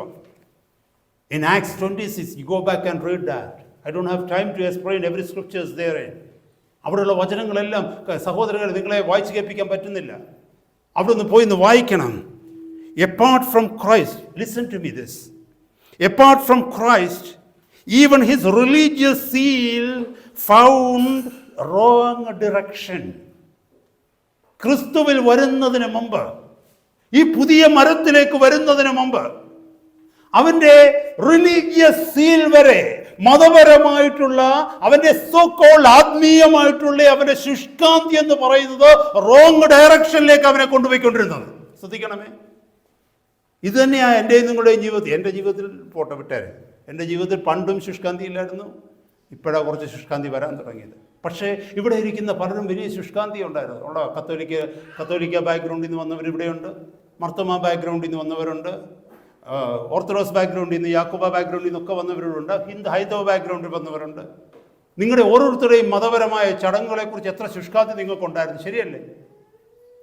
പക്ഷേ ആ ശുഷ്കാന്തികളൊക്കെ നിങ്ങളെ എങ്ങോട്ടാണ് കൊണ്ടുപോയത്? ദൈവവചനത്തിൽ നിന്ന് അകലത്തിലേക്കല്ലേ കൊണ്ടുപോയത്? ദൈവവചനത്തിലേക്കാണോ കൊണ്ടുവന്നത്? പൗലോസിനെ പറ്റി ഇതെന്തെന്ന് അറിയാമോ? പൗലോസിന്റെ റിലീജിയസ് വിഗർനെസ്, ആ റിലീജിയസ് സീല് അവനെ കൊണ്ടുപോയത് ദൈവത്തിന്റെ ശത്രുവായിട്ടാണ് കൊണ്ടുപോയത്, ദൈവത്തിന്റെ മിത്രമായിട്ടാണോ കൊണ്ടുപോയത്? പൗലോസ് അന്ന് ചെയ്തിരുന്ന സകലത നോക്കിക്കേ. പൗലോസ് ചെയ്തിരുന്ന സകലത അപ്പോസ്തലപ്രവൃത്തി 9-ാം അധ്യായത്തിന് മുമ്പുള്ളവന്റെ ജീവിത കാലഘട്ടം മുഴുവനും നോക്കിക്കേ. അവരെന്തൊക്കെ ഈ ഭൂമിയിൽ ചെയ്തോ? മോശയുടെ ന്യായപ്രമാണം വള്ളി വിടാതെ അനുസരിച്ച് ജീവിക്കുമെന്ന് ചെറിയ കാര്യമൊന്നുമല്ല. ആഴ്ചയിൽ 2 പ്രാവശ്യം, ഹി വാസ് എ ഫാരിസി, അവനൊരു പരീക്ഷനായിരുന്നു. ആഴ്ചയിൽ 2 പ്രാവശ്യം ഉപവസിക്കുക എന്ന് പറയുന്നത് ചെറിയ കാര്യമല്ല സഹോദരങ്ങളെ. എന്ത് ചെയ്താലും ന്യായപ്രമാണത്തെ മുന്നിൽ നിർത്തിക്കൊണ്ട് ഞാൻ ഈ ചെയ്യുന്നത് ന്യായപ്രമാണത്തിന് എതിരാണോ എന്ന് ചിന്തിച്ച് ജീവിക്കുന്ന ഒരു മനുഷ്യൻ സാധാരണക്കാരനല്ല ആണോ? പക്ഷേ കർത്താവിനെ പ്രസാദിപ്പിക്കുന്നുണ്ടായിരുന്നോ? ദൈവത്തെ പ്രസാദിപ്പിക്കുന്നുണ്ടായിരുന്നോ? കാരണം എന്താ അറിയാമോ? He was still in the old tree. അവൻ ആ പഴയ മരത്തിലായിരുന്നു. അവൻ്റെ അകത്ത് അതാ ആ കൺഫെഷനാണ് റോമാലേഖനം 7-ാം അധ്യായത്തിൽ പറയുന്നത്. നന്മ ചെയ്യണമെന്നുള്ള ആഗ്രഹം ഉണ്ടെങ്കിലും ഈ ജഡത്തിൽ ഒരു നന്മയും വസിക്കുന്നില്ലെന്ന്. അതുകൊണ്ട് അവസാന വാക്യത്തിലേക്ക് വന്ന് അവസാന ഭാഗത്തിന് അല്പം മുകളിൽ 7:24 പറഞ്ഞത്, അയ്യോ ഞാൻ അരിഷ്ട മനുഷ്യൻ, woe unto me, who can deliver me from this body of death? മരണത്തിന് അധീനമായി ശരീരത്തിൽ നിന്ന് തന്നെ ആര് വിടുവിക്കുമെന്ന് അപ്പോസ്തലനായ പൗലോസ് പറഞ്ഞപ്പോൾ അതിൽ നിന്ന് മനസ്സിലാക്കുന്നത് എന്താണെന്നറിയാമോ? മുമ്പേ പറഞ്ഞതുപോലെ ഉച്ചി മുതൽ ഉള്ളംകാൽ വരെ പാപം മാത്രമാണ് എന്നിലുള്ളത്. Though I was observing every single law of God, ദൈവത്തിന്റെ നിയമം വള്ളി വിടാതെ ഞാൻ പുറത്തനുസരിക്കുന്നുണ്ടെങ്കിലും ഈ അകത്ത് മുഴുവനും പാപമാണ്, സ്വാർത്ഥതയാണ്. I was a hater of God. Apart from Christ, even his religious zeal found wrong direction, and it moved him to lash out God's people. ദൈവത്തിന്റെ സ്വന്തം ജനത്തെ, ക്രിസ്തുവിന്റെ ജനത്തെ ഉപദ്രവിക്കുവാൻ വേണ്ടി, അവരെ കൊല്ലുവാൻ വേണ്ടിയാ അവന്റെ റിലീജിയസ് സെലസ് അവനെ മൂവിൻ ചെയ്തത്. മനസ്സിലായോ? നമ്മുടെ നാട്ടിലൊക്കെ ഒന്ന് നോക്കിക്കേ. സാധുക്കളായ ദൈവമക്കളെ, ഈ ഇംഗ്ലണ്ടിന്റെ നാട്ടിൽ തന്നെ എത്രയോ ദൈവദാസന്മാരെ കത്തിച്ചു കൊന്നതാരാ? കത്തോലിക്ക സഭയിൽ, ഇവിടുത്തെ കാത്തലിക് ചർച്ച് എത്രയോ ദൈവമക്കളെ കൊന്നെന്നറിയാമോ? എന്തുകൊണ്ട്? അവർ വചനം പ്രസംഗിക്കുന്നത് കൊണ്ട്. എന്തുകൊണ്ട്? നമുക്കറിയാം, ജോൺ ഹസിനെ കുറിച്ചൊക്കെ അറിയാം. ജർമ്മനിയിൽ ജോൺ ഹസിനെയൊക്കെ കൊന്നത് എന്തിനാണെന്നറിയാമോ? ദൈവവചനം പ്രസംഗിക്കുന്നതുകൊണ്ട്. എത്രയോ ദൈവദാസന്മാരെ കുറിച്ച് നമുക്കറിയാം. കാരണം എന്നറിയാമോ? അവർ വിശ്വസിച്ചിരുന്നത് ഇവരെ കൊന്നു കഴിഞ്ഞാൽ ദൈവം പ്രസാദിക്കുമെന്നാണ്. കാരണം അവരുടെ റിലീജിയസ് സെലസ്നെസ്, അവരുടെ ആ മതപരമായിട്ടുള്ള ആ ശുഷ്കാന്തി ദൈവത്തിന് ശത്രുക്കളായിത്തിരിക്കുക. സ്വന്തം ദൈവത്തിൻ്റെ ജനത്തെ അവർ കൊല്ലുമായിരുന്നു. അതാ പൗലോസിന് സംഭവിച്ചത്. നിങ്ങൾക്ക് മനസ്സിലായത് danger of being in the old tree. ആ പഴയ മരത്തിൽ നിൽക്കുന്നതിന് you will think that whatever you are doing is right because you don't have light, you are living in darkness. നമുക്ക് വെളിച്ചമില്ല. നമ്മുടെ പഴയ മനുഷ്യന് കീഴ്പ്പെട്ടാ പോകുന്നത്. എന്തൊരു അപകടമാണെന്ന് നോക്ക്, ഭയാനകമാണെന്ന് നോക്ക്. ചെയ്യുന്നതെല്ലാം ദൈവത്തെ പ്രസാദിപ്പിക്കാനാണ് ചെയ്യുന്നത്. കാണുന്നില്ലേ, മുസ്ലിങ്ങളൊക്കെ സ്വയം പൊട്ടിച്ച് മരിക്കുന്നത് കണ്ടിട്ടില്ലേ? ടെററിസ്റ്റുകളായിട്ട് ബോംബൊക്കെ കെട്ടിവെച്ചിട്ട് മരിക്കുക. എന്തിന്? അവരുടെ ദൈവത്തെ പ്രസാദിപ്പിക്കാൻ. അവർ വിചാരിക്കുന്നത് ഇങ്ങനെ ഞാൻ മരിച്ചൊരു 500 പേരെ കൊന്നു കഴിഞ്ഞാൽ എനിക്ക് അവിടുത്തെ പ്രതിഫലം കൂടുതലെന്ന്. എന്തൊരു ഫൂളിഷ്നെസ്! കാരണം അവരുടെ റിലീജിയസ് സീലാണ്. ഇത് തന്നെയാണ് ഈ ദൈവമക്കളെന്നും പറയുന്ന, ക്രിസ്ത്യാനികളാണെന്ന് പറയുന്ന സോ കോൾഡ് പീപ്പിൾ ഡു. കാരണം അവർ വചനത്തിലേക്ക് നോക്കുന്നില്ല. അവർ വചനത്തിൽ നിന്ന് അകന്നകന്നു പോവുകയാണ്. 1 തീമോത്തി 1-ാം അധ്യായത്തിൻ്റെ 13 മുതൽ 15 വരെയുള്ള വാക്യങ്ങളിൽ പറയുന്നു. അങ്ങനെയാണ് അവിടെ പറയുന്നത്. ഞാൻ നിഷ്ഠൂരനും കൊലപാതകനും എന്നൊക്കെ പറഞ്ഞ് തീമോത്തിയോട് പൗലോസ് പറയുന്നുണ്ട്. ഞാൻ ആ ഭാഗത്തേക്ക് പോകുന്നില്ല, നിങ്ങൾക്ക് ആ വാക്യം നോക്കാം. Such a misdirected zeal turned him to be a violent aggressor. അഗ്രഷനിലേക്ക് അവനെ നയിച്ചു. കാരണം he was in the old tree. നമ്മുടെ ജീവിതത്തിൽ ഈ മാറ്റം വന്നില്ലെങ്കിൽ വലിയ അപകടത്തിലേക്ക് നമ്മളെ നയിക്കും ദൈവമക്കളെ. ഇത് when we respond to God's calling, we don't just start doing more good things, we put to death our former self. ഇവിടെ ഇരുന്നുകൊണ്ട് സഹോദരങ്ങളെ, നമ്മൾ ആരെങ്കിലും പറയുകയാണ് I am responding to God's calling, ദൈവം പറയുന്നതൊക്കെ ഞാൻ അനുസരിക്കാൻ പോകുക ഇനി മുതലെന്ന് പറയുമ്പോൾ അതിൻ്റെ അർത്ഥം we are not going to do some more good things tomorrow. നാളെ മുതൽ ചില നല്ല കാര്യങ്ങൾ ചെയ്യാൻ പോകുന്നു എന്നുള്ളതല്ല അതിൻ്റെ അർത്ഥം. പിന്നെയോ, എൻ്റെ ലൈഫിനെ ഞാൻ ക്രൂസിഫൈ ചെയ്യുക ഫ്രം ടുമോറോ. എൻ്റെ ഇഷ്ടങ്ങൾ വേണ്ടെന്ന് വെച്ചിട്ട് എൻ്റെ കർത്താവിൻ്റെ ഇഷ്ടത്തിന് വേണ്ടി ജീവിക്കുക. അതാണ് we are responding to God's calling. God's calling എന്ന് പറഞ്ഞു കഴിഞ്ഞാൽ, ഇതുവരെ ഞാൻ സെൽഫ് സെൻറ്റേഡ് ആയിരുന്നു, ഇനി മുതൽ ഞാൻ എല്ലാവരെയും സഹായിക്കാൻ പോവുകയാണ്, നാളെ മുതൽ പ്രാർത്ഥിക്കാൻ പോവുകയാണ്, നാളെ മുതൽ എല്ലാ ആരാധനയ്ക്കും ഞാൻ പോകും, സഭായോഗങ്ങൾക്കൊക്കെ പോകും.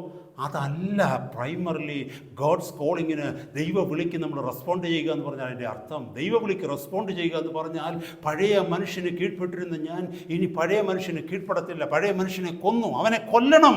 U can leave him, you can lock him in a room and just simply relax by your self. No, അവനെ ഒരിടത്ത് മാറ്റിവെച്ച് പൂട്ടിവെക്കാനല്ല, അവനെ കൊല്ലണം. That is what the Bible says. Kill the old man and come under the new man. പുതിയ മനുഷ്യനെ നീ ധരിക്കണം, ഞാനും ധരിക്കണം. പഴയ മനുഷ്യനെ എന്ന് നമ്മളിലുണ്ടോ അന്ന് വരെ we love to be in darkness. സഹോദരങ്ങളെ, sometimes the only way to live is to let a part of our body die. അതൊരു കോമൺ ട്രൂത്ത് അല്ലേ? ചില വ്യക്തികൾ ജീവിക്കണമെന്നുണ്ടെങ്കിൽ ചില ഭാഗങ്ങൾ ചിലപ്പോൾ കട്ട് ചെയ്ത് കളയേണ്ടി വരും അല്ലേ? നമ്മുടെ ശരീരത്തിൻ്റെ ചില ഭാഗങ്ങളിൽ എന്തെങ്കിലും ഇൻഫെക്ഷൻ വരികയാണെന്ന് വെച്ചു, നമ്മുടെ ബോഡി പാർട്ടിനകത്ത് ചില ഇൻഫെക്ഷൻ വരിക എന്ന് വെച്ചു, ആ ഇൻഫെക്ഷൻ നമ്മുടെ ശരീരത്തിലേക്ക് വരുന്നതിന് മുമ്പ് നമ്മൾ എന്ത് ചെയ്യുമെന്ന് പറയുമ്പോൾ അമ്പ്യൂട്ടേറ്റ് ചെയ്യും അല്ലേ? ആ ശരീരത്തെ കട്ട് ചെയ്ത് കളയും. Sometimes it happens to save the remaining body you have to let a part of your body die. അത് തന്നെ കർത്താവിൽ ജീവിക്കണമെന്നുണ്ടെങ്കിൽ പഴയ മനുഷ്യൻ മരിക്കണം. ഞാൻ എൻ്റെ വാക്കുകളെ ഇവിടെ നിർത്തുകയാണ്. ഇത് കണ്ടിന്യൂ ചെയ്യാൻ പോയിട്ട് അടുത്ത ആഴ്ചയിലേക്ക് ഇത് കണ്ടിന്യൂ ചെയ്യും. ഇതുള്ളത് കൊണ്ട് ആരും വരാതിരിക്കുകയൊന്നും ചെയ്യരുത് കേട്ടോ. ഇത് വളരെ വലിയ സീക്രട്സാണ് നമ്മുടെ ലൈഫിൻ്റെ, ക്രിസ്തീയ ജീവിതത്തിൻ്റെ സീക്രട്സാണ്. We need to know the futility of the old മാൻ.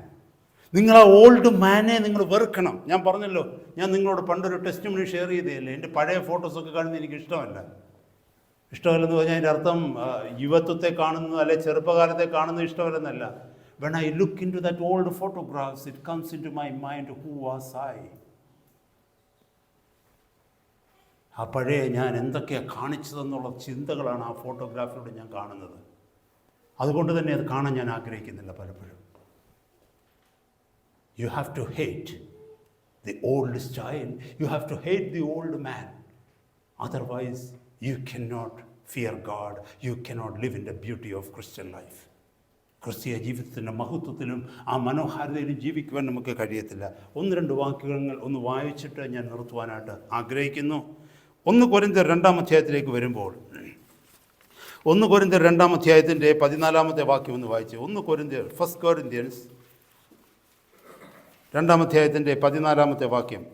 എന്നാൽ പ്രാകൃത മനുഷ്യൻ ദൈവാത്മാവിൻ്റെ ഉപദേശം കൈക്കൊള്ളുന്നില്ല, അതവന് ഭോഷത്വമാകുന്നു, ആത്മീകമായി വിവേചിക്കേണ്ടതാകയാൽ അതവന് ഗ്രഹിക്കുവാൻ കഴിയുന്നതുമല്ല. ശ്രദ്ധിച്ചേ, but the natural man, that is the old man. Listen, the old man, the natural man receives not the things of the Spirit of God, for means because they are foolishness unto him, neither can he know them because they are spiritually discerned. ഇത് തന്നെയാണ് പണ്ട് നമുക്ക് സംഭവിച്ചത്. ദൈവവചനം ആര് പറഞ്ഞാലും നമ്മൾ കേൾക്കത്തില്ലായിരുന്നു. We never listen to the word of God. We hate them.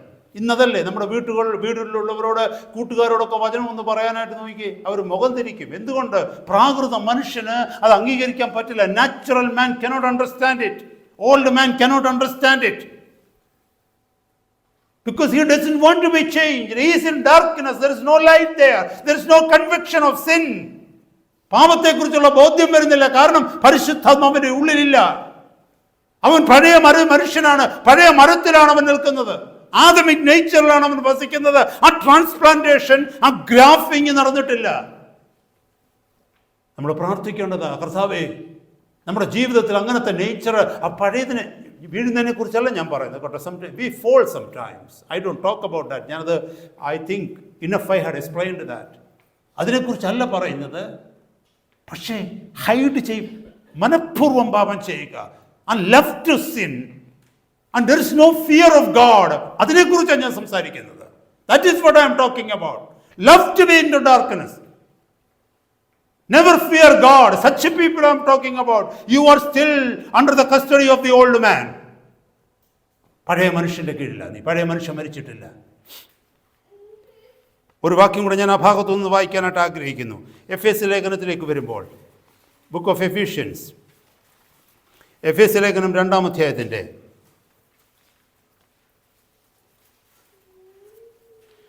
1 മുതൽ 3 വരെ, 1 to 3. അതിക്രമങ്ങളാലും പാപങ്ങളാലും മരിച്ചവരായിരുന്ന നിങ്ങളെയും അവൻ ഉയർപ്പിച്ചു. See, we were dead in our transgressions and sins. We were dead in trespasses and sins, transgressions and sins. അവയിൽ നിങ്ങൾ മുമ്പേ ഈ ലോകത്തിന്റെ കാലാഗതിയെയും ആകാശത്തിലെ അധികാരത്തിനും അനുസരണക്കേടിന്റെ മക്കളിൽ ഇപ്പോൾ വ്യാപരിക്കുന്ന ആത്മാവിനും അധിപതിയായവനെയും അനുസരിച്ച് നടന്നു. Is it right? നമ്മൾ ആരെ അനുസരിച്ചാണ് നടന്നത്? നമ്മുടെ മോഡൽസ് ആരായിരുന്നു? ഫിലിം സ്റ്റാർസ് ആയിരുന്നല്ലേ? നമ്മുടെ മോഡൽസ് ആരായിരുന്നു? സ്പോർട്സ് സ്റ്റാർസ് ആയിരുന്നു. നമ്മുടെ മോഡൽസ് ആരായിരുന്നു? പൊളിറ്റീഷ്യൻസ് ആയിരുന്നു. നമ്മുടെ മോഡൽസ് ആരായിരുന്നു? ഇന്നോ who is your model? Has it happened? അതോ ഇന്നും രഹസ്യമായിട്ട് അവരെയൊക്കെയാണോ നമ്മുടെ മോഡൽസ് ആക്കി വെച്ചിരിക്കുന്നത്? ഇടയ്ക്കിടയ്ക്ക് I tell you my brother, my sister, you have to think it seriously. Which tree you are in? ഏത് മരത്തിലാണ് നീ? മരത്തിൽ നിന്ന് മാറിയിട്ടുണ്ടോ? ഏത് മരത്തിൻ്റെ ഫലമാണ് നീ കായ്ച്ചുകൊണ്ടിരിക്കുന്നത്? പഴയ മരത്തിൻ്റെ ആദമിൻ്റെ ഫലമാണോ നിന്നിൽ നിന്ന് വരുന്നത്? അതോ ക്രിസ്തുവിൻ്റെ ഫലമാണോ? Are you in the new tree or in the old tree? അവയെ നിങ്ങൾ മുമ്പേ ഈ ലോകത്തിൻ്റെ കാലഗതിയെയും ആകാശത്തിലെ അധികാരത്തിനും അനുസരണക്കേടിന്റെ മക്കളിൽ ഇപ്പോൾ വ്യാപരിക്കുന്ന ആത്മാവിനും അധിപതിയായവനെയും അനുസരിച്ച് നടന്നു. ശ്രദ്ധിച്ചേ, വേഴ്സ് 3, അവരുടെ ഇടയിൽ നാം എല്ലാവരും മുമ്പേ നമ്മുടെ ജഡമോഹങ്ങൾ നടന്നു, ജഡത്തിനും മനോവികാരങ്ങൾക്കും ഇഷ്ടമായത് ചെയ്തുകൊണ്ട് മറ്റുള്ളവരെ പോലെ പ്രകൃതിയാൽ കോപത്തിൻ്റെ മക്കളായിരുന്നു. We were the children of the wrath of God. ദൈവ കോപത്തിൻ്റെ മക്കളായിരുന്നു നമ്മൾ. God had no place in our life then. ദൈവത്തിന് നമ്മുടെ ജീവിതത്തിൽ ഒരു സ്ഥാനവുമില്ലായിരുന്നു. കൗമ പ്രാർത്ഥന ചൊല്ലിയിട്ട് കിടന്നുറങ്ങും. എന്താ നമ്മൾ ചൊല്ലിയതെന്നൊരു പിടിയില്ല അല്ലേ? ഞാൻ അങ്ങനെയായിരുന്നതുകൊണ്ടാണ് ഞാനതൊക്കെ പറയുന്നത്. സഹോദര സഹോദരി, ദൈവത്തെ ഭയപ്പെടുന്നുണ്ടെങ്കിൽ ദൈവത്തിൻ്റെ കൽപ്പന, ദൈവത്തിൻ്റെ വചനം നമ്മൾ അനുസരിക്കണം. ഞാൻ ചെയ്യണമെന്ന് കർത്താവ് പറഞ്ഞിരിക്കുന്ന കാര്യങ്ങൾ ചെയ്യുവാൻ ഒരു ആഗ്രഹം എൻ്റെ ജീവിതത്തിൽ ഉണ്ടാക്കണം. ഇവിടെ പറയുന്നു, we were dead in our trespasses and sins. പാപത്താലും അവിടെ എഴുതിയിരിക്കുന്ന വാക്യം നോക്കി, അതിക്രമങ്ങളാലും പാപങ്ങളാലും മരിച്ചവരായിരുന്നു നമ്മൾ. We were dead, spiritually dead, that means. That is the reason we were not responding to the call of God. Our spirit was dead in sins and transgressions. കേൾക്കുന്ന വചനങ്ങൾക്ക് നമ്മളിൽ ഒന്നും വരാൻ കഴിയുന്നില്ലെങ്കിൽ അതിൻ്റെ അർത്ഥം you are dead in your spirit. And God has to kick in you up, rise you up through the Holy Spirit. ഞാൻ വാക്കുകളെ നിർത്തുക. ടൈറ്റസ് 3:3. തീത്തോസിൻ്റെ പുസ്തകത്തിലേക്ക് വരുമ്പോൾ, തീത്തോസിൻ്റെ പുസ്തകം ടൈറ്റസ്, ആരെങ്കിലും ഒന്ന് വായിച്ചേ. മുമ്പേ നാമും ബുദ്ധികെട്ടവരും അനുസരണമില്ലാത്തവരും വഴിതെറ്റി നടക്കുന്നവരും നാനാമോഹങ്ങൾക്കും ഭോഗങ്ങൾക്കും അധീനരും ഈർഷ്യയിലും അസൂയയിലും കാലം കഴിക്കുന്നവരും ദേഷ്യതരും അന്യോന്യം പകയ്ക്കുന്നവരും ആയിരുന്നുവല്ലോ. Thank you pastor. മുമ്പേ നാമും ബുദ്ധികെട്ടവരും അനുസരണമില്ലാത്തവരും വഴിതെറ്റി നടക്കുന്നവരും നാനാമോഹങ്ങൾക്കും ഭോഗങ്ങൾക്കും അധീനരും ഈർഷ്യയിലും അസൂയയിലും കാലം കഴിക്കുന്നവരും ദ്വേഷിതരും അന്യോന്യം പകയ്ക്കുന്നവരുമായിരുന്നുവല്ലോ. Paul had he was not ashamed to talk about himself in the past. നമുക്ക് പലർക്കും ആ പഴയതിനെ കുറിച്ച് പറയാൻ ബുദ്ധിമുട്ട്. ഇവിടെ പൗലോസ് പറയുകയാണ്, ആരോട്? ടൈറ്റസിനോട് പറയുക, നമ്മളും ഇങ്ങനെ ആയിരുന്നല്ലോ. പൗലോസ് പറയുക, ടൈറ്റസേ നിനക്ക് ഓർമ്മയുണ്ടോ? തീത്തോസേ നിനക്ക് ഓർമ്മയുണ്ടോ? നമ്മളും പണ്ട് ഇങ്ങനെയുള്ളവരായിരുന്നല്ലോ. നാനാ മോഹങ്ങൾക്ക് കീഴ്പ്പെടുന്നവർ, ജഡത്തിൻ്റെ മോഹങ്ങളെ അനുസരിച്ച് നടന്നവർ, ഈർഷ്യയുള്ളവർ, ദ്വേഷിക്കുന്നവർ, അന്യോന്യം പകയ്ക്കുന്നവർ, സകല ഭോഗങ്ങൾക്കും അധീനരായിരുന്നവർ, അനുസരണമില്ലാത്തവർ. For we ourselves also were sometimes foolish, disobedient, deceived, serving diverse lusts, pleasures, living in malice and envy, hateful and hating one another. We were like that before. ആ പഴയ മരത്തിൽ ജീവിച്ചപ്പോൾ അങ്ങനെ ആയിരുന്നു. കർത്താവ് അവിടെ നിന്ന് കട്ട് ചെയ്ത് പുതിയ മരത്തിൻ്റെ ഓഹരിക്കാരാക്കിയത്. റോമാലേഖനത്തിൽ നമ്മൾ വായിച്ചു, നിങ്ങളെയോ കാട്ടൊലിവായിരുന്ന നിങ്ങളെ അതിൻ്റെ കൊമ്പിൽ നിന്ന് ഒടിച്ച് നല്ല മരത്തോട് ചേർത്ത് ഗ്രാഫിൻ ചെയ്തു. ഹല്ലേലൂയ. ഞാൻ എൻ്റെ വാക്കുകളെ നിർത്തുകയാണ്. Praise God. ഒരു വാക്യം കൂടെ എക്സ്പ്ലെയിൻ ചെയ്യുന്നില്ല, വായിച്ച് നിർത്തുകയാണ്. Praise God. എഫേസ്യ ലേഖനത്തിലേക്ക് വരുമ്പോൾ, എഫേസ്യ ലേഖനത്തിൻ്റെ 4-ാം അധ്യായം 17 മുതൽ ഉള്ള വാക്യങ്ങൾ ഞാൻ വായിക്കുന്നു. I am not going to explore those verses. ആകയാൽ ഞാൻ കർത്താവിൽ സാക്ഷീകരിച്ച് പറയുന്നത് എന്തെന്നാൽ, ജാതികൾ തങ്ങളുടെ വ്യർത്ഥ ബുദ്ധി അനുസരിച്ച് നടക്കുന്നത് പോലെ നിങ്ങൾ ഇനി നടക്കരുത്. അവർ അന്ധബുദ്ധികളായി അജ്ഞാന നിമിത്തം, ഹൃദയകാഠിന്യ നിമിത്തം തന്നെ ദൈവത്തിൻ്റെ ജീവനിൽ നിന്ന് അകന്ന് തഴമ്പിച്ച് പോയവർ. അങ്ങനെയല്ല വായിക്കേണ്ടത്. ദൈവത്തിൻ്റെ ജീവനിൽ നിന്ന് അകന്ന് മനം തഴമ്പിച്ച് പോയവരാകിയാൽ അത്യാഗ്രഹത്തോടെ സകല അശുദ്ധിയും പ്രവർത്തിക്കുവാൻ ദുഷ്കാമത്തിന് തങ്ങളെ തന്നെ ഏൽപ്പിച്ചിരിക്കുന്നു. ഇങ്ങനായിരുന്നു പണ്ട് നമ്മൾ ജാതികളെ പോലായിരുന്നു. അങ്ങനെ ഇനി ആവരുതെന്ന്. നിങ്ങളോ യേശുവിൽ സത്യമുള്ളതുപോലെ അവനെക്കുറിച്ച് കേട്ട് അവനിൽ ഉപദേശം ലഭിച്ചു, പുതിയ മരത്തിലേക്ക് നിങ്ങൾ വന്നു. എങ്കിൽ ക്രിസ്തുവിനെക്കുറിച്ച് ഇങ്ങനെയല്ല പഠിച്ചത്. മുമ്പലത്തെ നടപ്പ് സംബന്ധിച്ച് ചതിമോഹങ്ങളാൽ വഷളായി പോകുന്ന പഴയ മനുഷ്യനെ ഉപേക്ഷിച്ച് നിങ്ങളുടെ ഉള്ളിലെ ആത്മാവ് സംബന്ധമായി പുതുക്കം പ്രാപിച്ച് സത്യത്തിൻ്റെ ഫലമായ നീതിയിലും വിശുദ്ധിയിലും ദൈവാനുരൂപമായി സൃഷ്ടിക്കപ്പെട്ട പുതുമനുഷ്യനെ ധരിച്ചുകൊള്ളേ. Walk in the newness of life. Kill the old man and follow the new man. കർത്താവിൻ്റെ സന്നിധി നമുക്ക് നമ്മുടെ തലകളെ വണക്കാം. നമ്മൾ കേട്ട വചനങ്ങൾ മനസ്സിലാക്കുവാൻ കുറച്ച്